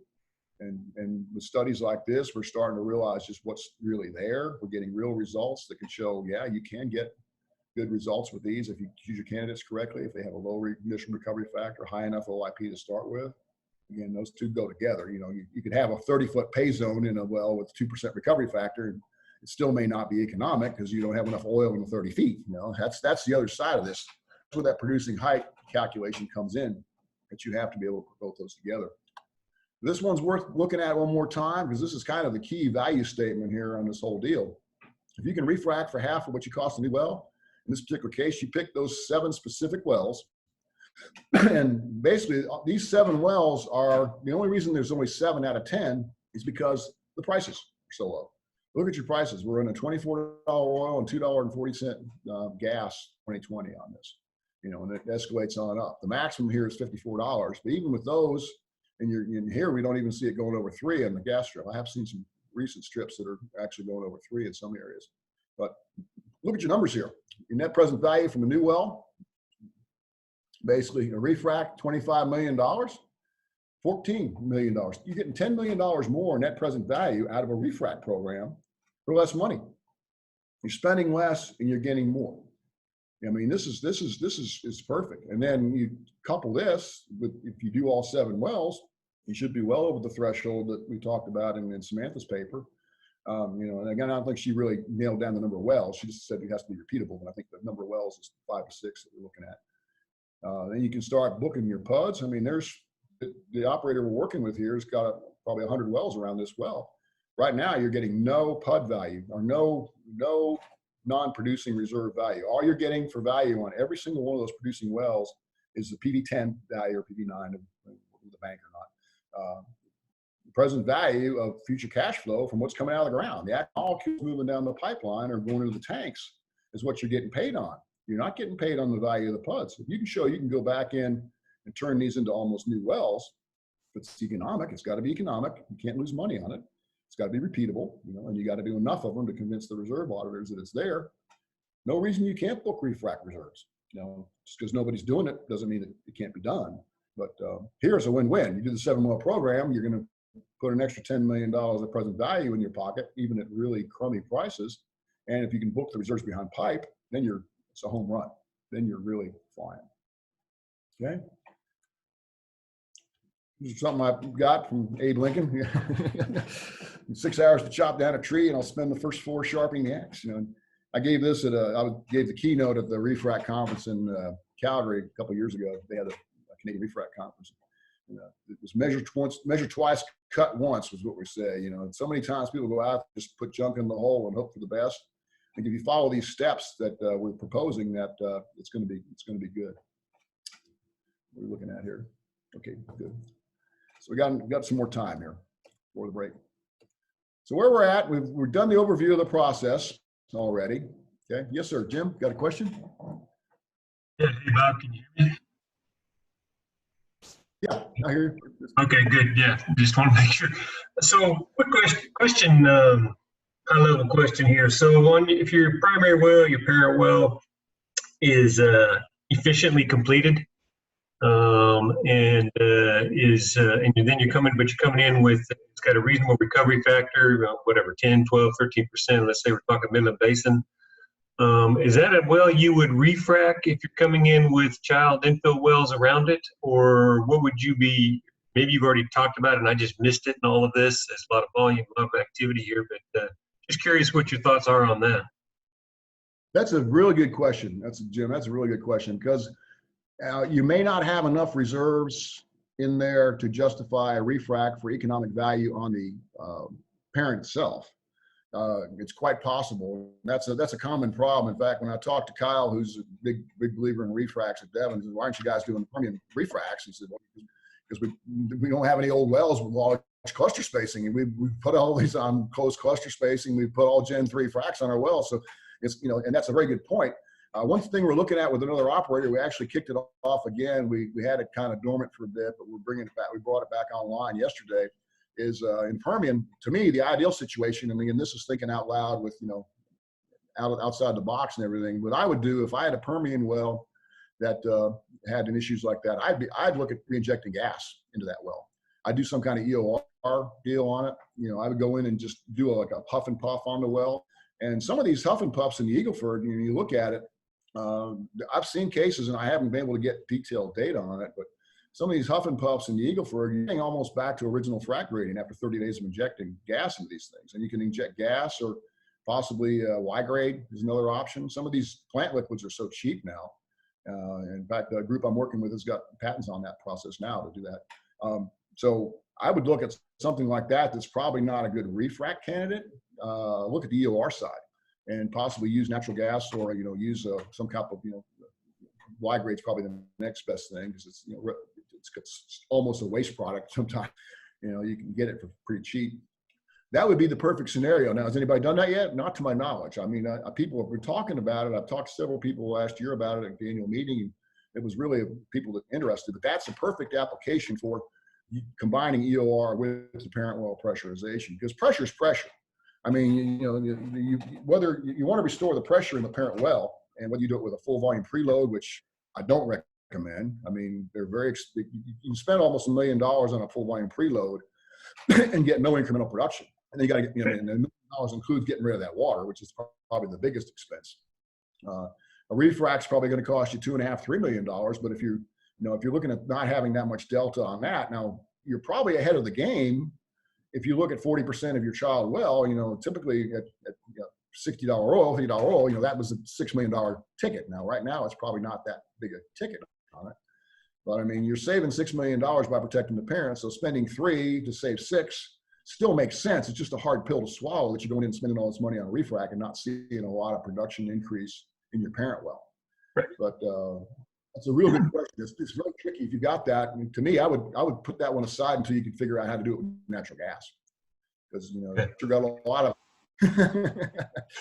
And there's 2 ways to do it too. I mean, with the 2, I'm not working with a group that's looking at EOR down in Eagle Ford right now, and you can actually inject the gas itself at the wellhead, but you're going to need a 5,000-pound compressor, and I understand they're in fairly short supply, or what we're looking at, the group I'm working at. And if anybody's interested in getting in touch with us, we'd be glad to help you out.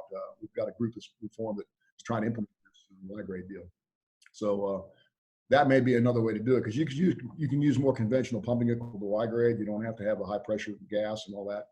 But I think that's going to happen. I don't see any reason technically or reservoir-wise why injecting gas to do parent well protection when you have a properly completed parent well, why that won't be a home run. I mean, I haven't heard any reasons from anybody why it won't work. And the main thing is, has anybody done it before? And a lot of things we work on, no, people haven't done it before. I mean, it's not going to work. I mean, it's just because people haven't done it before. First question we got, in fact, this company that really didn't want to do refracs, the VP raised his hand. We were giving the talk last year, and he says, why can't we do something with this gas we're producing now? And I said, well, yeah, I mean, theoretically, yeah, stick it back in your parent wells and you recharge the parent, and you stuff, that's well documented. You're going to get an increase in production way beyond what you get out of your frac with the EOR, and basically I'm just looking at, instead of doing multiple huff and puff, let's just do one huff and puff cycle, and we can do the engineering on it, on how many days you got to inject and all that, but inject for a period of time till you get your pressure up there, and then you should be good. Inject and then do your infill fracs when you've got your pressure up, and then see what happens. Right, exactly. Yeah, because all you're doing is restoring the initial pore pressure. It doesn't matter whether you do it with water, with oil, or gas, or whatever happens to be there. CO2 for that matter, I guess you probably do. But I mean, methane's so much cheaper now. So, but yeah, it's a good question. But I think that's something that you're going to see more of. I predict that's going to be a big area of activity. I can see that replacing the parent well thing completely once that takes off, because it just makes so much sense. Especially when you got such a cheap source of the gas is so cheap, it's cheap enough to flare. So you can definitely put it in the ground. Right. Good question. Great question. Thanks. Any other questions on this before we go on to the detail part? Because what we're going to do next is go down to the nuts and bolts of just how we get these numbers, and show some of the spreadsheet exercises, work through the spreadsheets, how we come up with the decline curve, where we get the measurements from for porosity, water saturation, in situ stress, drainage area, and all that. That's the next part. How do you actually do it? And again, we'll provide everybody these slides that we have as well. So if you have to bail out early, you'll have all this stuff. But at any rate, we've already covered the overview. Keep going here. Get back on my click here. Yeah. Next phase is you want to estimate the original oil and gas in place. This is kind of where we've kind of changed the game here on Refrac. I've been to dozens of Refrac conferences, and it's amazing that people don't even look at this when they're looking at Refrac candidates. They look at vintage of the frac. They look at the cluster spacing. They look at the pounds per foot. They look at all these things, one paper, one of the major service companies that actually was one I used to work for, that does wireline stuff, did a complete Refrac optimization, Refrac qualification process, and ignored the logs completely. Had nothing in there for oil in place recovery factor. We think it's the most important thing. That's how we got into this business, by seeing all these well logs in these areas that are telling me I've got this much in the ground, and there's still this much in the ground. You still got a bunch left over. And if you know your oil in place originally and your gas in place originally, you know what your cumulative production is, that's what's left. And if you get 15% on primary and you've only got 5%, there's 10% of that oil in place is still there. So we saw that long before we even thought about messing with refracs. We were seeing this repeatedly on these different wells, mainly in multiple zone vertical wells where people try to complete them all at once. And we had one, the field that we ended up buying had 5 and 6 sands over 1,500 feet, and the operator that had it before was completing them down 2 7/8 inch tubingless in one frac stage. Your average recovery factor was like 8%, 9%. in a gas well. That would have been a good oil well refrac candidate, much less a gas well where you ought to see 70% or so. That's the type of stuff we ran into that really got us into this whole deal. You know, the original, because that's really pretty much what our business was when I was the petrophysicist back in the 90s, is estimating oil and gas in place. It still is, really. That's what the main thing PA is for. How much is in the ground, and now they're paying us to help them get it out. But this is critical. And why you want to use petrophysical modeling? This came out in September 2018. You know, petrophysical modeling versus trial and error. And we're looking mainly here at organic shale development, you know, trying to see where the next well is, try to see where your landing zone ought to be within that well, see what you're going to get out of it. But, you know, they came up to this conclusion that you've got to have 4 or more top producing wells to cover the sunk costs and lack cash flow due to a single poor well. So by exercising discipline while pushing out from core areas, companies can reduce costly and sometimes bad mistakes. Well, this is where petrophysics comes in, because basically wherever you have a well log, if you have a calibrated model, which we do, to come up with recoveries as a function of oil in place, with the 13.5% number for the, you know, Permian. You can use 12 in Eagle Ford if you want. I think actually the real number is probably more like 13.5 to 14, and gas 59%. You know, basically, you run those numbers, you can predict EURs ahead of the bit. And that's the whole reason, that's the whole focus of our course on organic shale analysis. It's what we're going to talk about here. I've got excerpts of it here. I'm not going to present the whole course. It's a 2-day course, but excerpts from it here. But petrophysics can be used, if it's calibrated properly and done right, to get EURs ahead of the bit, and also get, you know, refrac candidates. What's nice about refracs that people, you know, sometimes forget is that, you know, if you drill a new well, you know, you're kind of a slave to geology. I mean, you might hit it, you might not. You might see what you see, especially if you're doing a step out in an area where there's not much control. Well, if you do a refrac, the well's already there. And if you've got a log on the well, your geology's risk is 0. I mean, other than changing away from the wellbore and the lateral. But if you have the well log on the well you're going to complete, you can estimate the oil in place right there. You don't have to sit there and go out and away from the thing. So anyway, let's see how we're doing on time here. Okay. But anyway, this is a key push for using petrophysics. You know, and again, and trial and error costly, you know, 6 to 8 million in the Permian, Delaware. You know, if you know, it's a lot cheaper to run open hole logs on wells and do your mapping and come up with a recovery factor that tells you what you're going to make. So that's the key push behind this. So I mean, it's a strong case for using petrophysical analysis versus looking at other wells. I mean, you can use other wells as go by, but you know, how they complete it. You know, if the guy who goes in there in your area, or an operator goes in offsetting you and goes with 30-foot cluster spacing and doesn't do any kind of diversion, and you got an EUR on that well of X, you know, how do you know it couldn't have been 2X? You know, there's a lot of variables go into production that, if you don't know those, and most of the time they're not advertised. Like I say, the hardest thing we had in this whole study, we got the reservoir data, we have the operators to share your reservoir data, you know, we kept it confidential, but the completion details, exactly what was perforated and all that, you know, the completion engineers were kind of reticent about sharing all of that, you know, so it's hard to get. But anyway, there's a case for doing it with petrophysics, and this is a strong case for ignoring oil in place or gas in place for refracs can kill you. I mean, that'll kill your program. So that's why we start with it. That's the model involves how much you got in the ground to begin with. Okay. Historically, what people do is they try to run a multi-mineral model in shales, because shales are very complex. You try to estimate the percent of each mineral in there. You know what the mineral properties are. You solve for hydrocarbon pore volume. I did that a lot. My former employers, where the ELAN came from. I done quite a few of these over the years. Typically, you're going to have a full log suite. A lot of times, if you want to solve for more minerals, you need more tools. Rule of thumb is usually 1 mineral per curve plus 1. You know, if you've got 5 minerals you're trying to solve for, you need to have at least 4 inputs that have different measurement, like not that repeats each other. You know, you got measurements of different things like PE, density, neutron. Those are 3 distinct net measurements: gamma ray, spectral gamma ray, things like that. But you know, typically you got to do that to make that work, and typically core data as well. Again, you got to have the right percentages of everything. You got to know the rock properties of everything. I worked the oil shale project for Shale in Colorado, and all we studied was kerogen all day. I mean, all day and all night. It was a kerogen reservoir. What we were doing is we were actually heating the kerogen to 800 and some degrees and refining it down whole. So we work with kerogen all the time. Measuring kerogen properties is not a trivial issue. I mean, it's very, very hard to extract from the rock to start with. The kit, the tool they used at the University of Houston, Dr. Basada's lab down there, was insane. I mean, if you drop some of this acid that you use to take the clastic part of the rock out on the floor, next stop would be in China. You know, this stuff just goes. I mean, it just eats through everything. It's terribly toxic within, you know, and I can't see people doing that all the time, you know, to measure the kerogen properties. But you got to know kerogen properties. Plus, you got to know how much there is.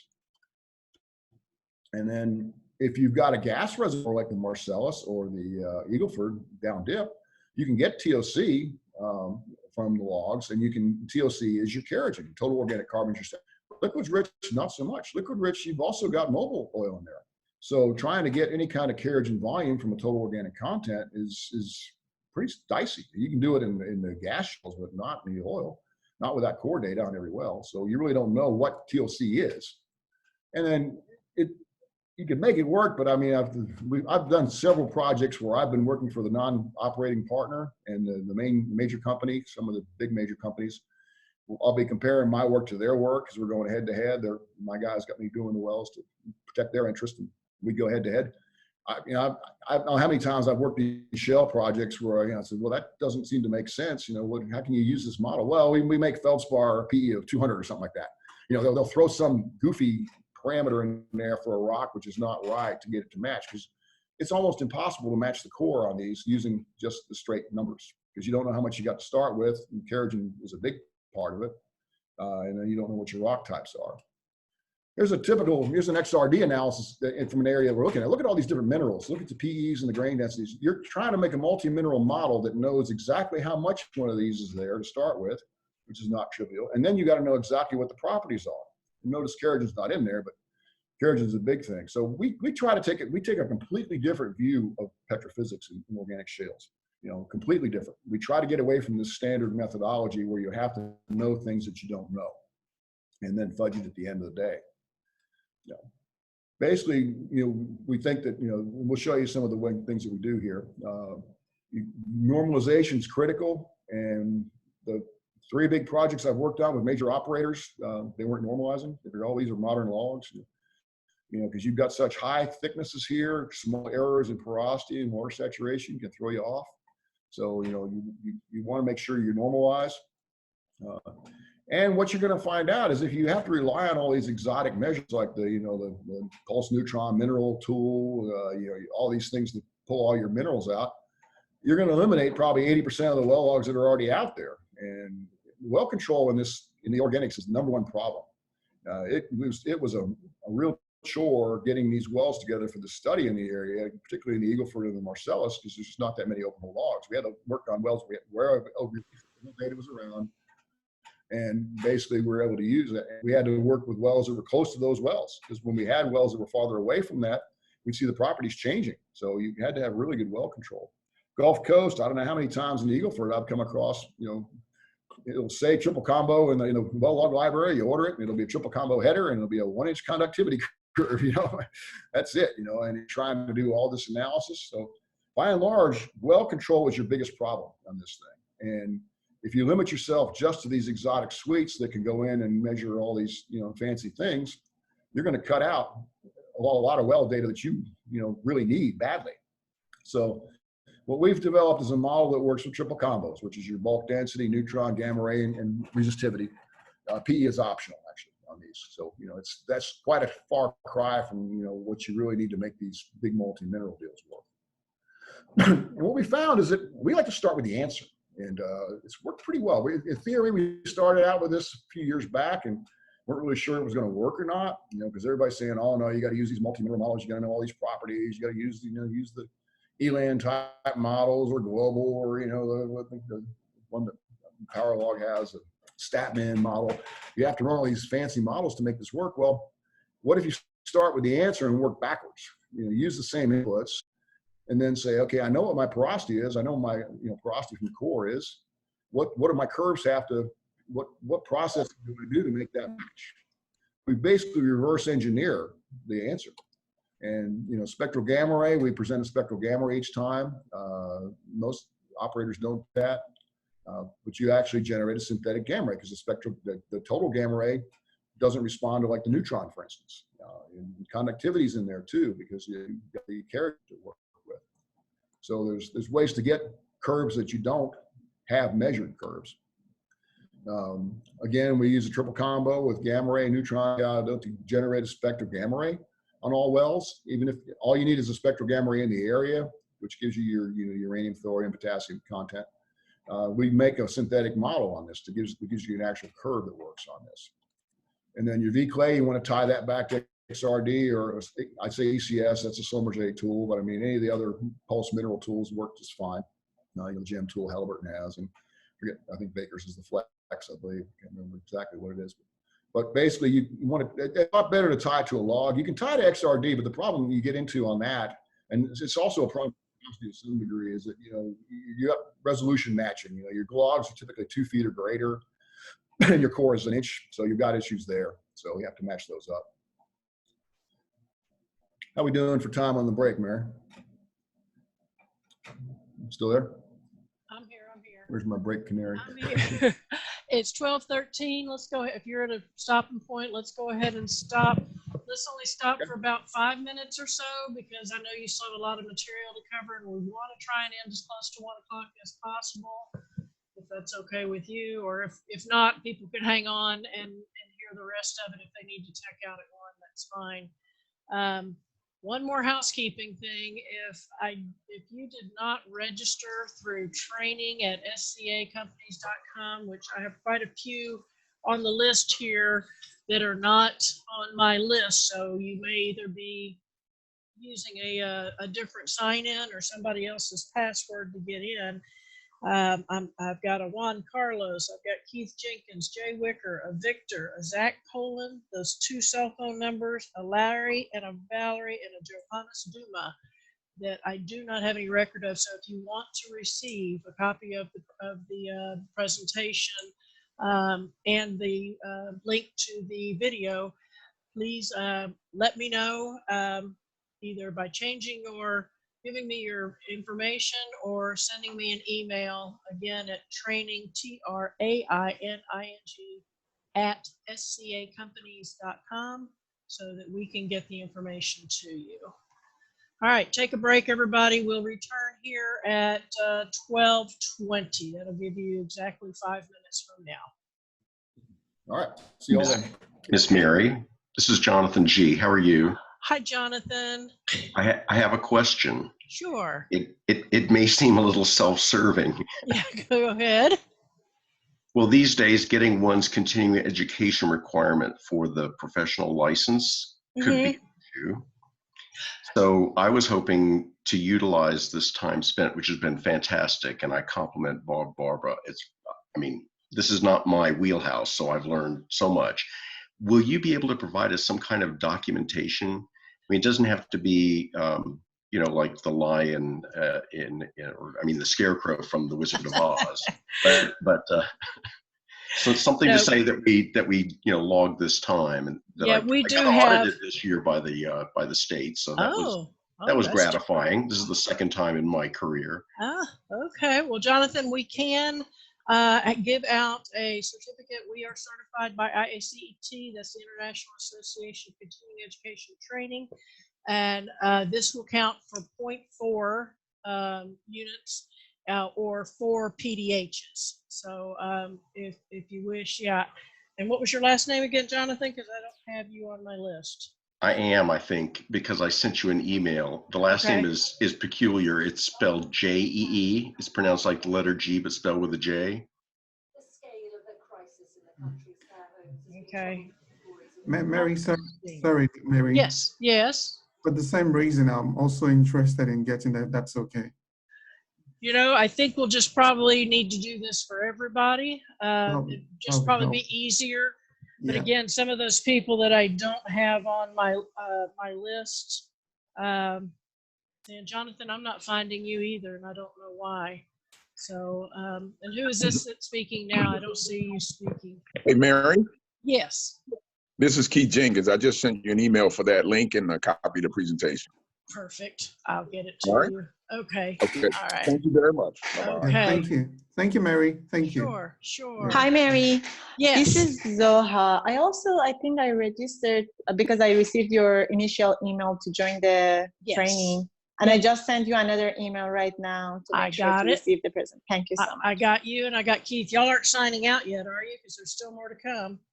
Yeah, sure. Yeah. Okay. Thank Okay. you. Yeah. No, Anybody? no, we're not signing out at all. Just taking a break. Okay, good.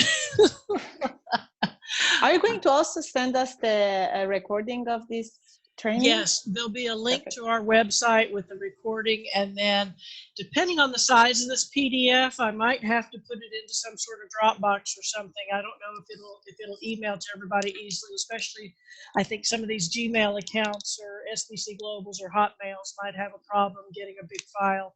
So we'll figure that out. I've got a lot of your email addresses, but like I said, those ones that I read off earlier, I don't have. And then Jonathan, I'm still looking for you and I'm not finding you. Jonathan G. Huh. Thank you, Mary. Okay, thank you.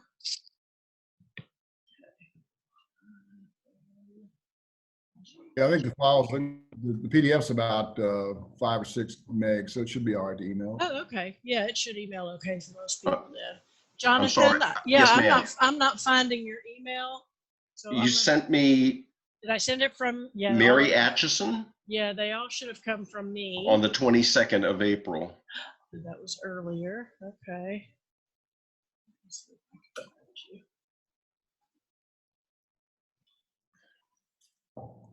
What? Yeah, I don't want you to do it. I'll answer it to you later. Yeah, why don't or you do or maybe that? during this break, just so that. Why don't and I you have do a- that it- and I'll have it. That way I'll have it up front. I don't know why you didn't make the list. There were 2 of us working on this at one time, so that might have been where something might have got missed. So, Well, again, I really appreciate it. It's been very informative. I see you, Bob. So I'm glad to hear it. thank you. Great. Appreciate that. Yeah, because this is the first time we've done Zoom type deal. So, you know, when we ask for critiques on this, to be honest, let us know how we did, because we're kind of looking at it from this side. It's hard to see how it's coming across on the other side. That's the advantage of these type of systems. Jonathan, I just found you and there's a Gmail account attached to you. Is that's the one Yes, you want that's me to correct. use? Okay. That's correct. All right. So now that I've watched the Tiger King and used Zoom, You're a pro now. the only thing I don't want to do is get coronavirus. So, Yeah, nobody wants that. Okay, but I've 2 got boxes you. are ticked. Thank you so much. Okay, gotcha. Thank you. Let's see.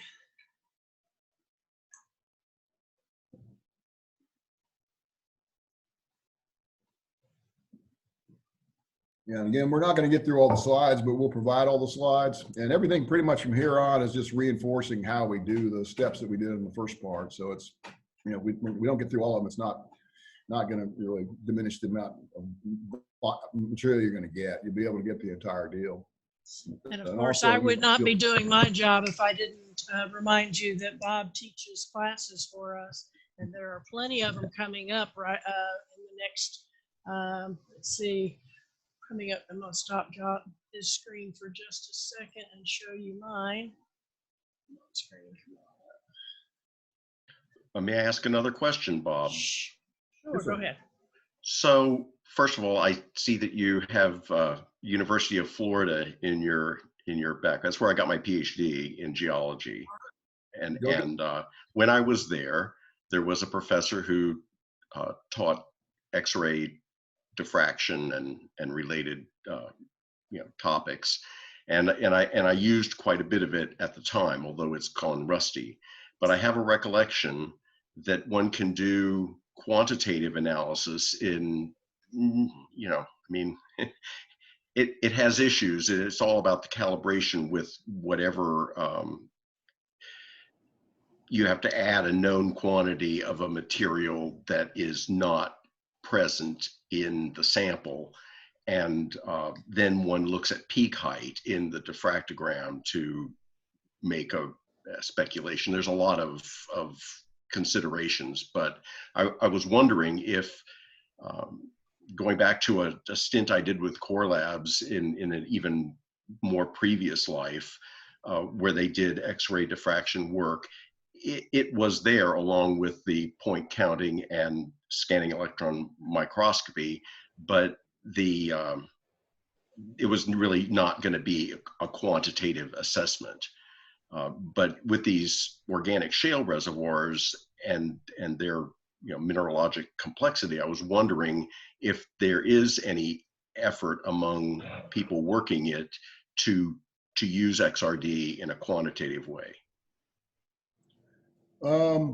Good question. I mean, we try to convert the weight percent to volume percent to start with. That's a fairly minor conversion, actually. Most of these organic shales, the bulk densities and all, are not going to throw it off that much.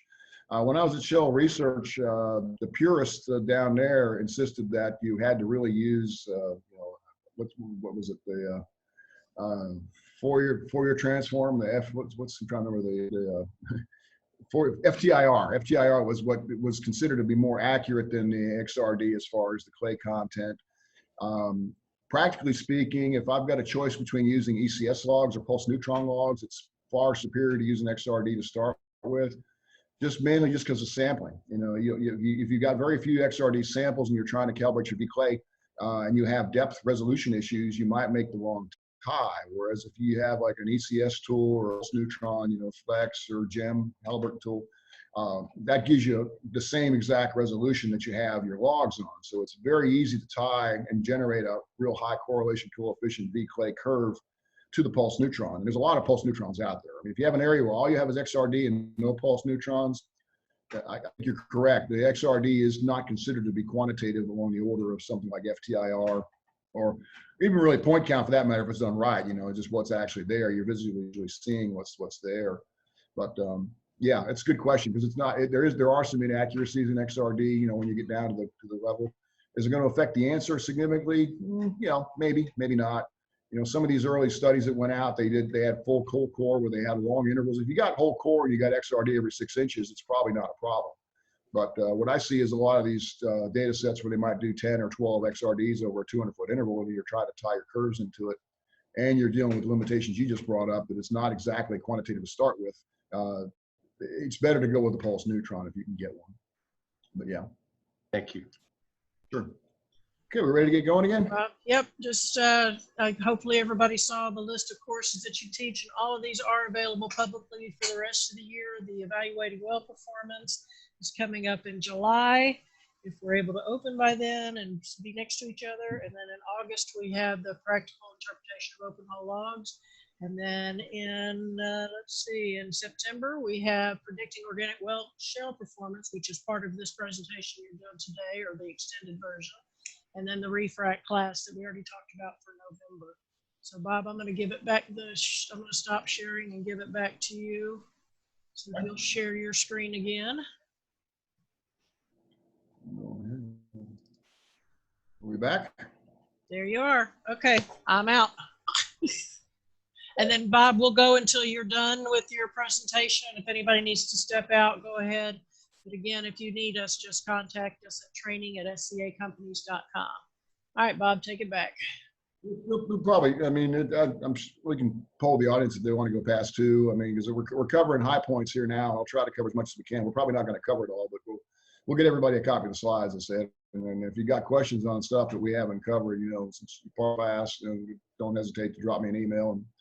And questions, there are consulting opportunities. So don't be bashful about, something we didn't get to cover. Take a look at the slide, get them, and see if there's something. Bob, you said 2 o'clock. It's actually scheduled to end at 1, so that's in 35 minutes. Yeah. Okay, all right, just checking. All right. 2 o'clock. Okay. I'm in the right time zone now. Okay. Do we have some place to be? Yeah. I can go as long as we need to here. Okay, let me get back on track here. Here's an example for normalization. We typically normalize in the Wolfcamp down in the lower Pench, or it's really probably Pennsylvanian above the Klein. We found this to be critical in our studies. We got it. Normalization is critical. It can turn good wells into bad wells into good wells, and the like. we conventional B model we run to start with. We look at what the average matrix mineral density is and run that. Usually 275s we've been running lately. Archie model we compare to core. We use the core bulk volume hydrocarbon data. We'll show that. Porosity is constrained by core. The lower the V clay, the closer it is. Usually you don't get effective porosity from the core. You're using it to limit your porosity because it's total porosity, but you definitely don't want to be higher than the core porosity. And then tie into your core with synthetic generator. And we can also do that in the organic shale course. We actually teach you how to do the synthetic curve generator, which is basically using multiple inputs to solve for a single curve, multiple regression, using Excel. We actually do the examples in Excel. I'll show you some of those here. We run two models. We run one that's tied to core that basically honors the core data using the log inputs. And then we also have the conventional effective porosity model corrected for V shale. And the lower of those two always is the correct answer. That was nice. When we first started doing this, we figured we were going to have to go through and figure where's organic, where's intergranular, where's organic. No, it's the lower always works. And then cutoff, organic, we weighted it. Typically 3% is what we use. 3% is a pretty good cutoff for most of these organic shales. And at any rate, that seems to work. Going to 0, you typically don't add that much more. You start going up 4 or 5%, you start cutting payoff pretty quickly. So, and considering that your bulk volume irreducible, which is really what determines your pay cutoff, is 0 in a oil wet rock. With carriage and pore throats are oil wet, so you have no boundary. So the pay porosity cutoff in organics probably actually 0, whereas in the intergranular can be what the rock is. Bulk volume hydrocarbon plot, is real nice. This is what we use in the Marcellus quite extensively, and also in the Eagle Ford as a check, because what this tells you is that at 0, you run out of hydrocarbons here at 3%. This is actually from the Utica, but the Marcellus is 2.4 or something like that, 2.5%. The Eagle Ford is 3.8%. Basically, on the cores where you run out of hydrocarbons, that tells you what your bulk volume irreducible is. And if you have irreducible bulk volume water, 3%. That means that below 3%, you should have no mobility at all. And that serves as a pay cutoff, but it also gives you an idea of what your water saturation is. If you have 6% porosity, 3% is VVI, then you have 50% water saturation. We did an entire project in the Marcellus without ever calculating an Archie water saturation or any kind of water saturation. You didn't need to, because with the VVI is the same, your amount of water is the same, bound to it. All it varies is your porosity. So this is kind of a handy tool for coming up with water saturation, because porosity you can tie to core. Core water saturations, you can get in the ballpark, but quite often you got a lot of issues there with flushing, and you actually have a preserved sample. Is it really the right number? In pressure cores, we've tried them in organics and we haven't had much success with them. But at any rate, petrophysical analysis versus core is what you look for. Here we've got a good correlation between the water saturation and the log. But you see that. Look on the right there, you can see your porosity constrained by the your green porosity should always be lower than the core. You're fairly close to it when you have low V clays. There's your porosity in green as well. You can see your density porosity is quite higher. This difference right here between that red curve and that green dot is kerogen. That's what the kerogen is doing. We generate the, over here, the spectral gamma ray is the left-hand side. Where it's shaded in is between the spectral gamma ray and conventional gamma ray. Here's your XRD numbers through there with your V clay. And again, it's not going to line up exactly, primarily because of the resolution. That's why I prefer to have the ECS tool if I can, or ECS type tool. Okay. Some of the equations we come up with, for instance, your normalization values in the Wolfcamp, we got that. We don't really have a good model right now for the Eagle Ford or Marcellus, but as far as normalization goes, you've got the Buddha down below, though. You can look for the grain density there. The grain density should be 271 in Buddha. And then Marcellus, you should look at the grain density in the Onondaga in the northeast part, and that should be the same. So you should have a limestone 271. So that's one way to normalize there. If you happen to have anhydrites nearby, which you don't really have in any of these plays. But we use the shale here. There's an equation for spectral gamma ray. And what you're seeing is it's a regression using more than one curve. And we're able to go back and generate synthetic curves with this model. The V clay, there's your number for V clay. We always use multiple inputs. Almost always, if it's something that involves kerogen, we always use some kind of conductivity measurement, because most people probably heard of the PASI method for total organic carbon. It uses the difference between the resistivity curve and the porosity curve, where porosity goes up and resistivity goes up. That, that effect there where the curves separate is indicative of organic material. Well, I try to include that in all these. The porosity itself, this is the porosity tied to the core. You're using density porosity, normalized, spectral gamma ray. So again, we're not doing the conventional multi-mineral model. We're starting with the answer and working backwards. Poisson's ratio, you usually need a PEF curve and some kind of neutron in there. Static Young's modulus, all these come out of basically, none of these are measurements that this was making. You need a dipole sonic to measure Poissons, or you can correlate one to this equation. You need to, you need more things to get these other ones. ECS tool to get your V clay. Well, this can tie to ECS and use this. Notice on here, there's no exotic curves on here. These are all triple combo curves. These all come from the basic neutron resistivity gamma ray tool. Here's an example of raw data. You can see the raw data on the left, and then the data on the right where your barriers are. In the Wolfcamp in Permian, typically your barriers are almost always carbonates. There are no shale barriers in the Wolfcamp in Permian. The only true shale you have that you can normalize in is above the decline. So I guess maybe you do have a barrier above the decline, but it's usually it stops before that because they blend it lower than that. But at any rate, that's what you come up with. The actual recovery factor is the next most important thing. Ideally, use a couple different ways to evaluate performance. With this actual flow, you can do the modeling like they did at the University of Land study, or just straight volumetrics. Because a lot of times you got a lot of issues on where your perm is, where it's from. What's your dual porosity model. Where basically the starting point of this though is come up with some kind of EUR. A lot of people use hyperbaric your ARPs.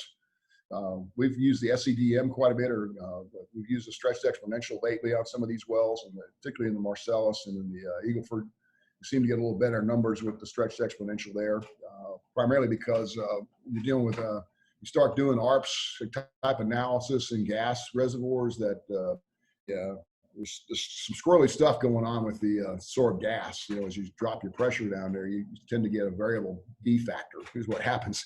So these other models may be better. RTA is good. A lot of companies use RTA. P over Z, Refracs, P over Z is perfect. I mean, if you got a gas well you want to refrac, by all means, go there, a vertical gas well, for instance, go in there and do a defit on the zone that you're going to frac, get an actual pressure, and you can, if you know the initial pressure and you know your current pressure, you can come up with EUR on that, So that's a good opportunity to do that. Oil in place, gas in place, fairly simple. These equations are not complicated. Porosity, net pay, water saturation. Your oil formation volume factor for oil, your B sub G for gas. Recovery factor is basically your EUR divided by gas in place, EUR divided by oil in place. And you have to bring it down to an acre basis per acre because of varying lateral lengths. Basically, the concept of recovery factor is how much is coming out of the ground versus how much is there to begin with. We've covered the pore volume, the water saturation, and things like that. We've got to come up with some assumptions of area and height as well. Area, initially in the Wolfcamp, West Texas, we assumed that you had 6 wells per 1.5 sections. Right now, we're using 330-foot drainage in the Wolfcamp and Eagle Ford for the oil reservoirs, and then basically taking the lateral length times 660 divided by 43,560. For the gas window in Eagle Ford and in the Marcellus, we're using 440 or 880 per acreage. So basically, whatever your length of the lateral is times the width of the pattern. Is that pattern exact? No, not really, but it's consistent. And so all these numbers are relative to that consistent. No, it also corresponds to the well spacing area, so it should be reasonably, useful. But that's one of the inputs that we put in there. And Permian, typically the 330 number, all the spacing studies I've seen, 330 to 440, something like that. That range is where people are seeing. Most of your simulations out there suggest that the majority of your production is coming from within 300 feet, plus or minus, or even less. But at any rate, that number is somewhat arbitrary, and we keep it the same for all the wells in the area. So that's something to be, like Bakken, for instance, you got 320 there with 2-section laterals. Okay. Rock properties versus drainage height. We talked about that already. This is that well 9, or that's one of the wells. You can see the barrier there holding it up. The producing interval is more than likely this yellow bar. This example here is one we have in the school. In fact, one of my operator clients, we were studying this area where this well was right in the middle of it. He says, Bob, your numbers are spot on everywhere we go. Your numbers that you're giving us with the 13-14% recovery factor are matching our type curves for all these areas except this area. You gave us a lot more oil up here, Wolfcamp, and this is Wolfcamp B, and it's in Andrews County. And they said, yeah, your numbers are a lot higher than what we're getting from the actual production results. And I pulled this up and said, well, this is why. Because, I mean, your Wolfcamp B is 141 feet thick, and you've got basically, with a 8% recovery factor of the Wolfcamp B, but you're not completing the Wolfcamp B. You're only completing 80-some feet of the Wolfcamp B. So it's the actual producing height that matters, not the bench. And people map the benches typically to show your consistency. We do that all the time. We'll map the Wolfcamp A, Wolfcamp B, C, and all that. Or Springway Shale. We'll map that just to see how homogeneous the rock is, so we know how far we can take these correlations. But we won't ever use those numbers because those numbers mean nothing. Like say that your average producing height in the southern Midland Basin is what, 80 feet, and it's 100 and some feet in the northern part of the Midland Basin. You're never producing that much out of these to begin with. So that's important. Again, we think it's good. It's a good process to test well performance. You've got to have a good calibrated petrophysical model, good producing height, estimated drainage area, and you need to correlate back to EUR data. And then once you establish a range, you can start forward modeling, mainly on the high end. Basically what you see on the high end with an engineered completion or a properly engineered completion, XLE, expandables, you got a pretty good potential there for being able to predict what the well's going to make. And what's nice about it is it doesn't require offset production. You can basically get EURs ahead of the bit here if you're doing prospecting. For Refracs, you get a good idea what your oil place is. Okay. OIP per acre, there's your numbers there. Gas numbers there. Again, those are your numbers, fairly straightforward. Formation volume factor, typically use the inputs, GOR, gravity, API gravity. Formation volume factor, same thing. You need temperature there. This is what we use for formation volume factor. You can go through here. People use this for years. I used to do this all the time. Earl Auger's book. Although the best thing I found to do that is buy a Boone spreadsheet. This guy's really reasonable, been in business for a number of years, and for like $400 for the whole thing. Or I've had it for probably 20 years now, so I got the upgrade. But you can get all these numbers cracked out. I highly recommend this. I know a lot of people use this spreadsheet. It's very, very useful. And it's got like probably, 4 or 5 dozen other spreadsheets in there. One for oil, there's one for gas. This particular one here, we're running at to get this number right here. Formation volume factor of 2.22, which is from this gravity oil, this GOR, temperature and pressure. Gas, the same thing. Here's one from the Eagle Ford. In Eagle Ford, you're looking for what you call BGI.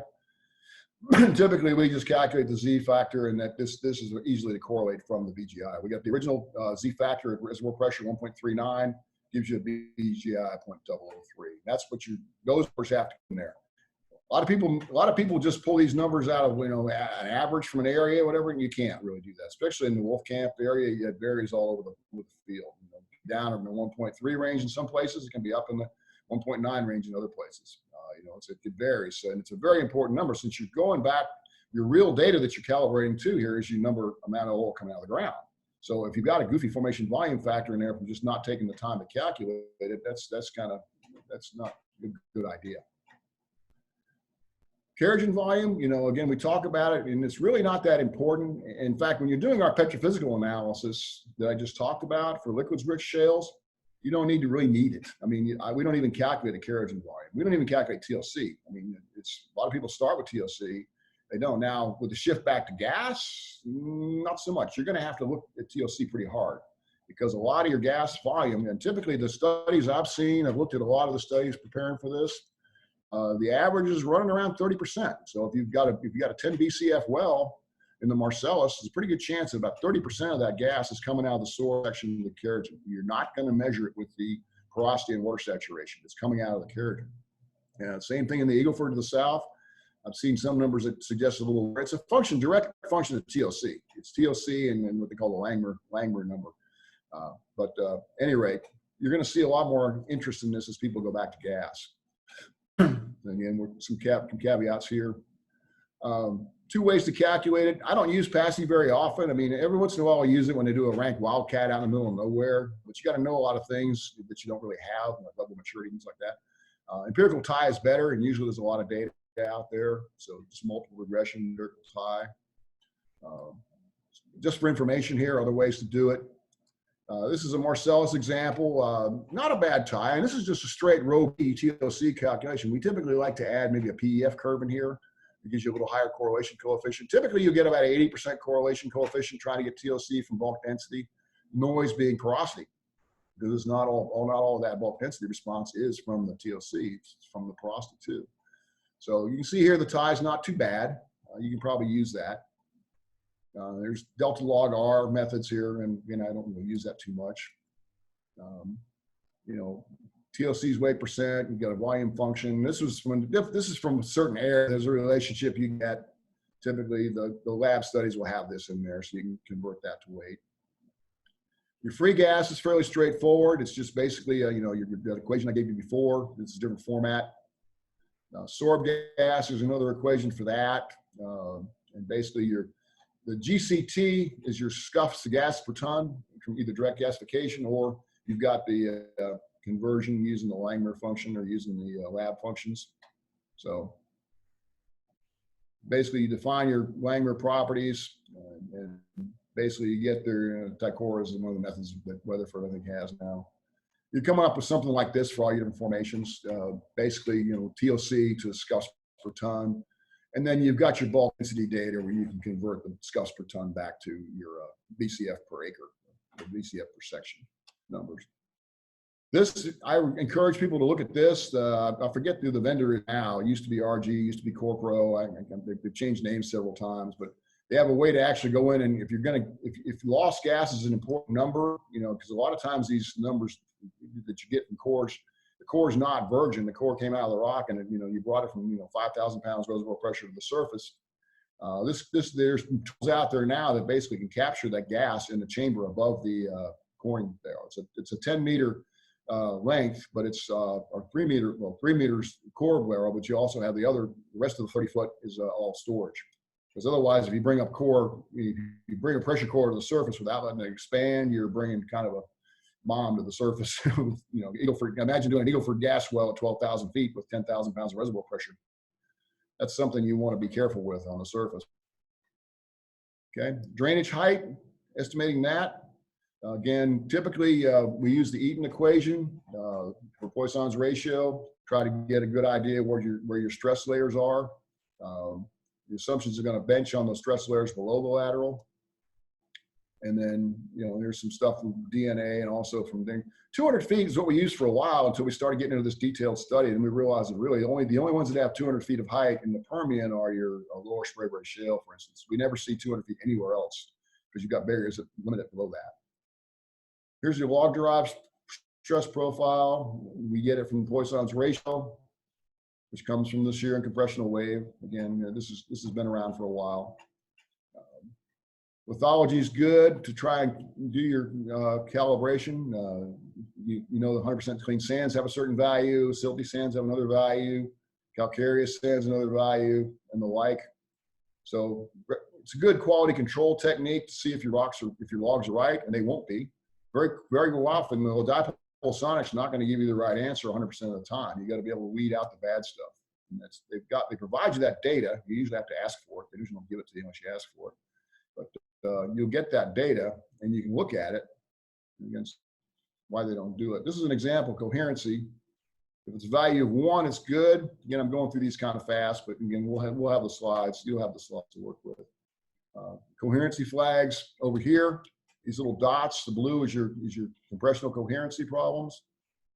So the key is that wherever the data is incoherent, which is like, well, for instance, where the data is incoherent, you don't want to use that to correlate to triple combo.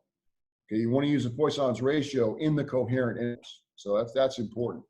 When I design a frac using a log, if I have a dipole sonic, I do not use the dipole data. I will take the dipole data, go to the triple combo, do this what's on the next page here. I'll do a synthetic curve generator between the dipole and like density, conductivity, bulk density, grain density, PE. I'll generate that because that number is only using coherent data. And if you have incoherent data, it cleans it up. So use that better. You can also do this in Excel. This is in PowerLog, which is a $25,000 program. This is in Excel, which is something everybody has on their desk. We teach you how, in the course, we teach how to do that. This is an equation from Midland Basin, come up with Poisson's ratio from using Excel, using multiple regression. Young's modulus, same thing. You're using the bulk density measurement along with the shear. Convert it back to static.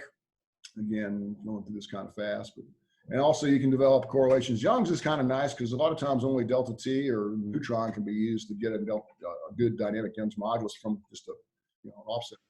Use this in offset wells. Here's one from the Marcellus. Some of the relations we got from dipoles up there, just for example. There's your static Young's that you're looking at there. Again, Young's is important for your frac modeling, because I do encourage you to model these individual clusters to see what your heights are. And Young's is an important input there, very important input.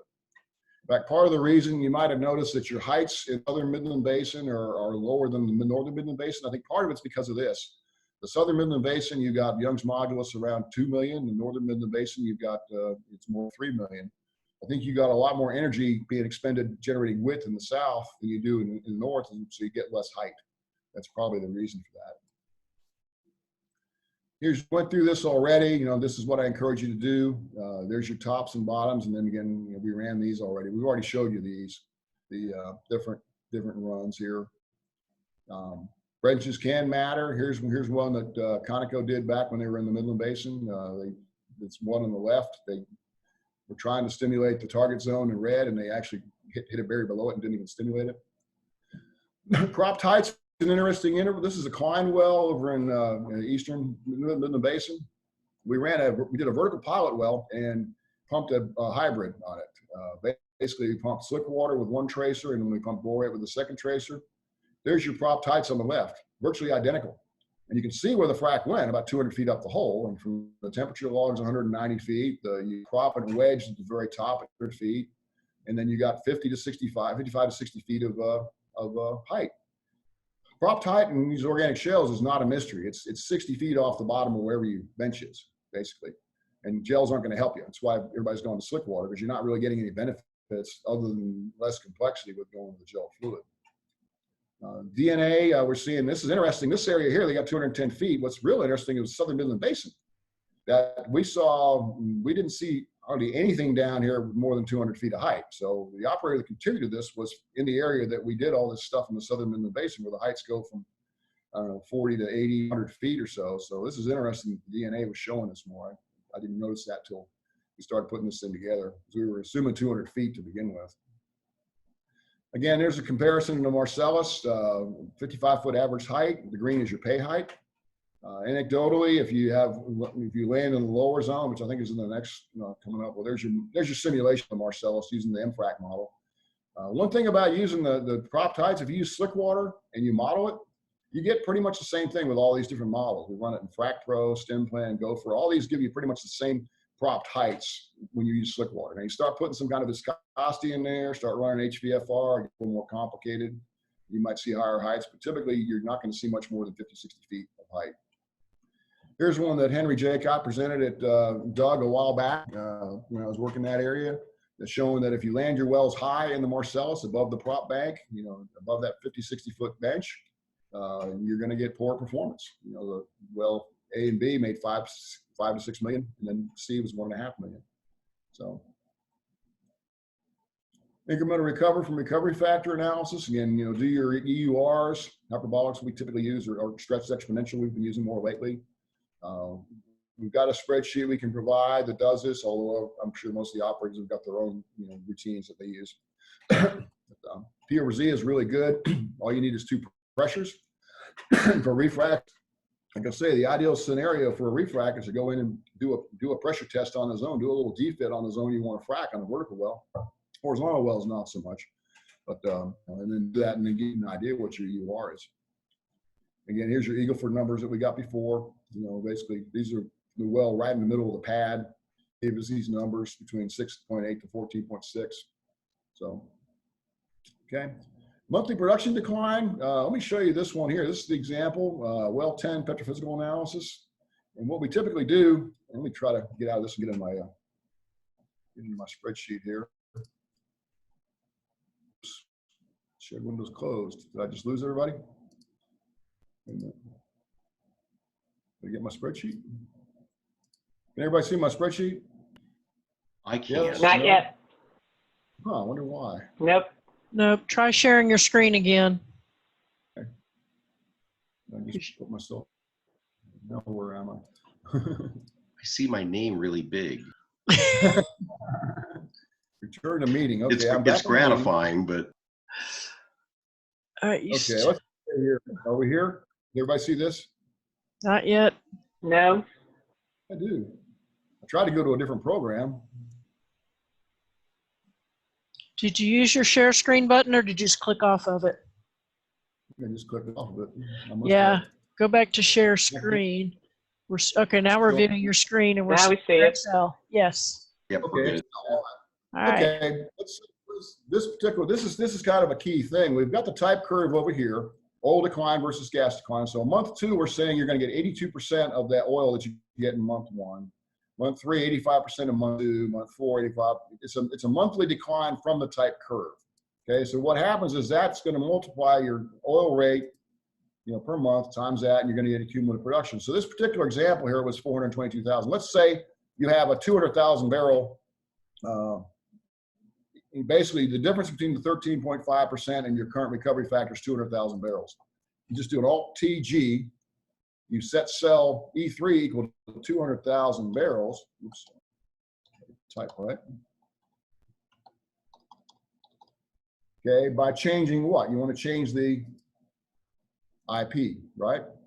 So what it does is it goes through there and does the iterations. And what this does is it takes the volume in the ground, which you're calculating from the petrophysics, the oil in place, gas in place minus your current recovery, and you're varying the IP to give you that number over a 30-year period. So it's fairly straightforward, but unless you can do that, it's really hard to do economics. Now, what does this one look like?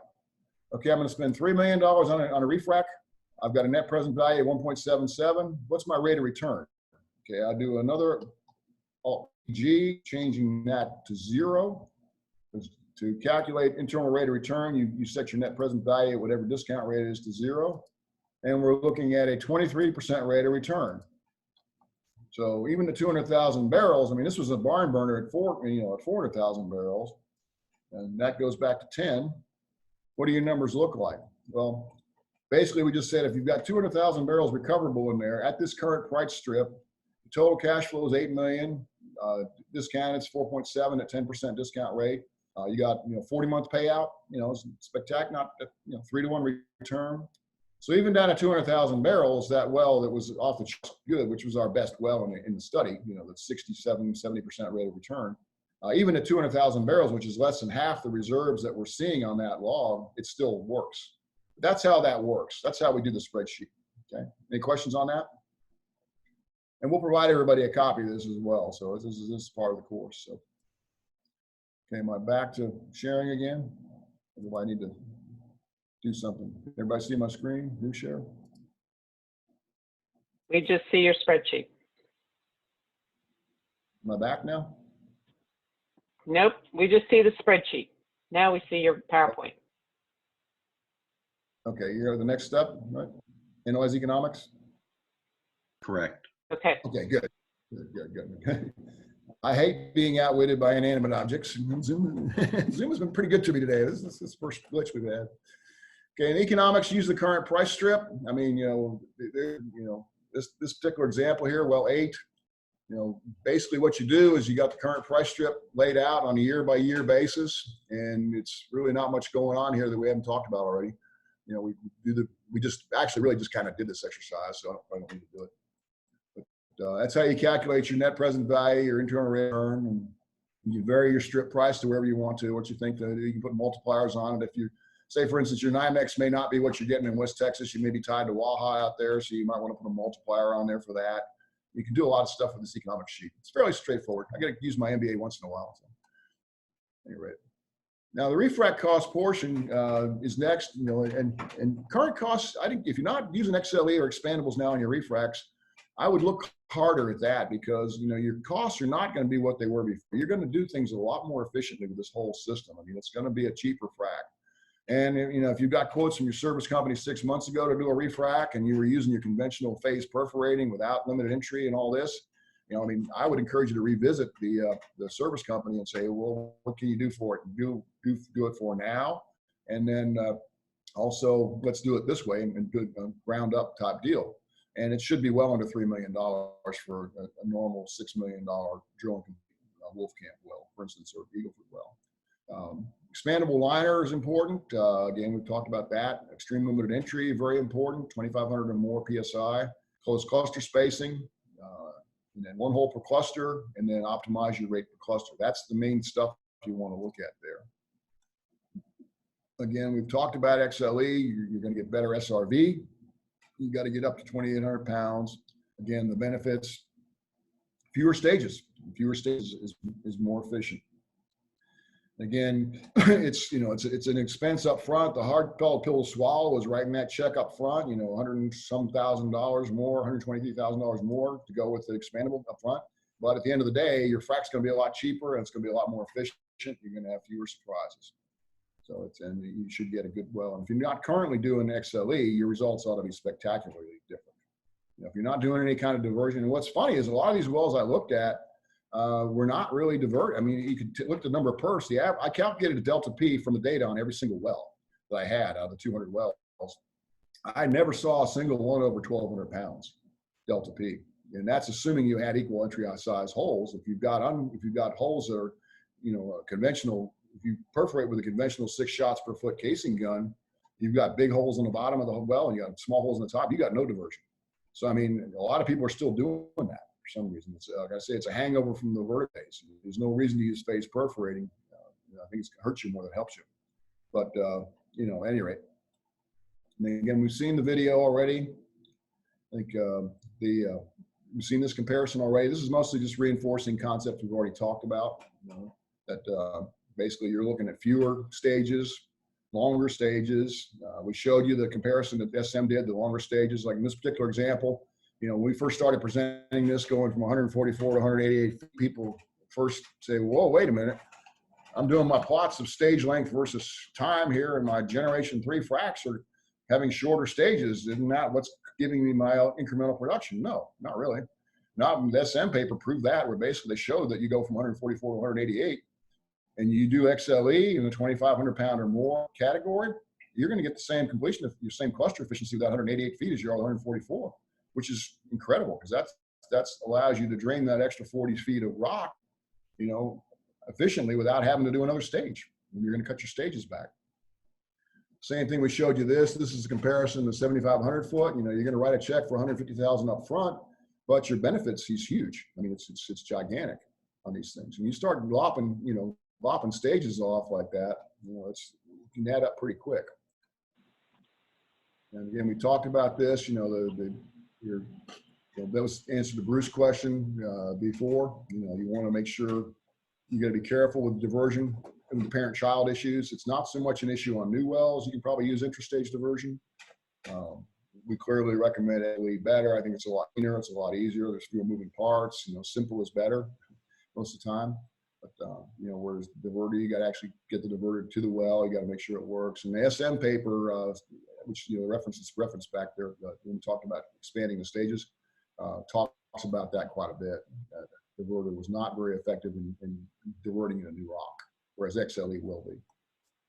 Again, 13, 15 feet, you might want to take that out a little more in some of these gas reservoirs, you know, because again, we're seeing some abnormally good producers from time to time in the early completions in the gas.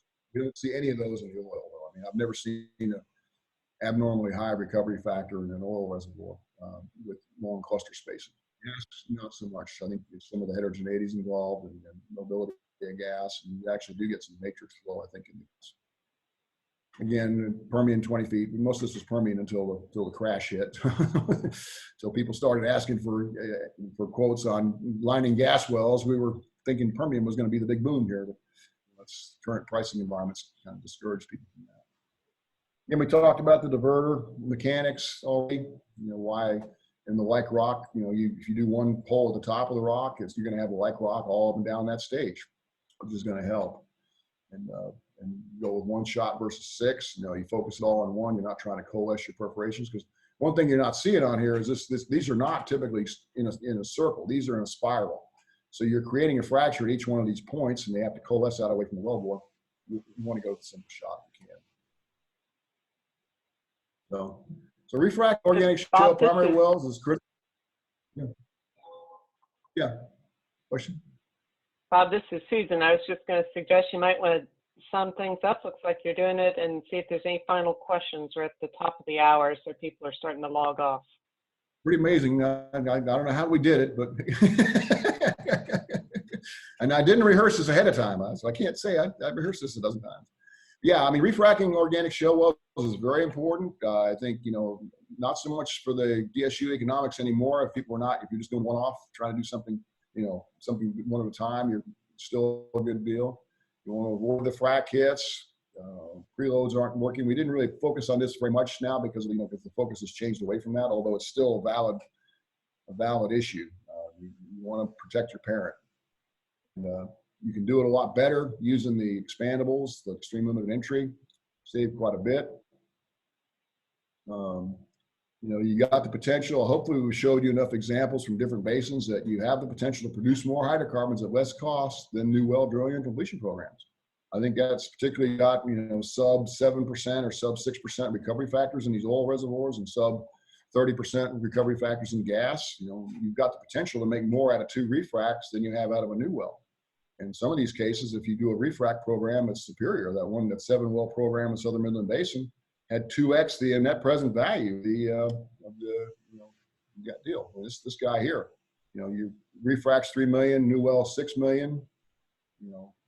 We showed you that example earlier, and then the behind pipe reserve deal is just, this is more than just a theory. I mean, if you look at the rules that apply to booking reserves, and then you apply them to refracts. There's no reason you shouldn't be able to book refracts. If you got 6 refracts in a row that are successful, that's why it's important to do the expandable liners, to do the mechanical isolation. I mean, if you're so inclined, whatever, you got to use mechanical isolation to start with. Don't do the diverters. Your consistency is going to go way up. You're not going to have any problems, unless something catastrophic happens, like a pipe failure or something like that, which has not really been a problem lately. The running history on these, talk to your reps, but the running history on these has been very, very good. They have very few failures getting these pipes down to the bottom and getting them expanded. Very few, if any, and lately have, in fact, none that I'm aware of recently in the last few years. But at any rate, so you've got the potential to book behind pipe reserves there, and you can get consistently done. And consistent results is important. It's got to be consistent. It's got to be economic. You go through this process and evaluate each well on a case-by-case basis. What's the oil in place? What's the gas in place? How much has come out of the ground? How much can come out of the ground? And then you do the design you design it the way we recommend. There's no reason you can't hit a home run here and start booking behind pipe reserves, which would be incredible. Imagine spending $21 million on a new well, on a refrac program in Southern Midland Basin, and being able to book 50 or 60 wells that you have offsetting behind pipe reserves, and without drilling a well. What's the best way to get reserves now in a low price environment? Get them without drilling the well. And I think this has got the potential to do that on a huge scale. I mean, I think that as soon as people start getting into this and realizing this and taking advantage of it, I think you're going to see a step change in what's going on out there. Because this has the potential to rewrite the books on the oil and gas industry. You can go back in and take old fields and go in and do a systematic, successful refrac program and booking every single zone behind pipe without having to frack it. That's perfect for a volatile price environment, for any price environment. You're basically drilling off for free is what it amounts to. You've got the oil and gas there from the original completion, and you've shown you can get it out with a refrac, and you can show you can get it consistently. There's zero reasons why you should not be able to book that as a PB20 PUD, PB20 approved undeveloped reserve. Okay, we'll open up for questions. Yeah, we'd like to certainly thank Adventure for sponsoring this webinar today. We appreciate the opportunity to bring it to you at no charge, and certainly Bob's time is valuable, so it's been a wonderful time to spend with all of you together. And I'm sure Bob will hang on the line for those of you who have some questions but I went ahead and launched a survey to capture your responses as to how you like this new format, and did you find the information useful today. So Bob, let's see if there's any questions before we hang up. Yeah, sure. I have a question. I think it might be of Susan because it's more Zoom technical. I was wondering, in putting forth one of these type presentations, is there a way to strictly limit the participants to those who, if you were charging, you could, you know, keep that, you know, control of it? Yes, and certainly that's one of the reasons why we wanted to try this technology, because the opportunity to have virtual classrooms is something everyone's exploring. So yes, you can use passwords and lock things down pretty tightly. And a lot of the universities are doing this, and of course they have to pay tuition, so they are keeping track of their students, and most of the petroleum engineering schools have gone to completely virtual for the second half of the semester, and many of them are using Zoom. Thanks for the question. Anybody have a question for Bob?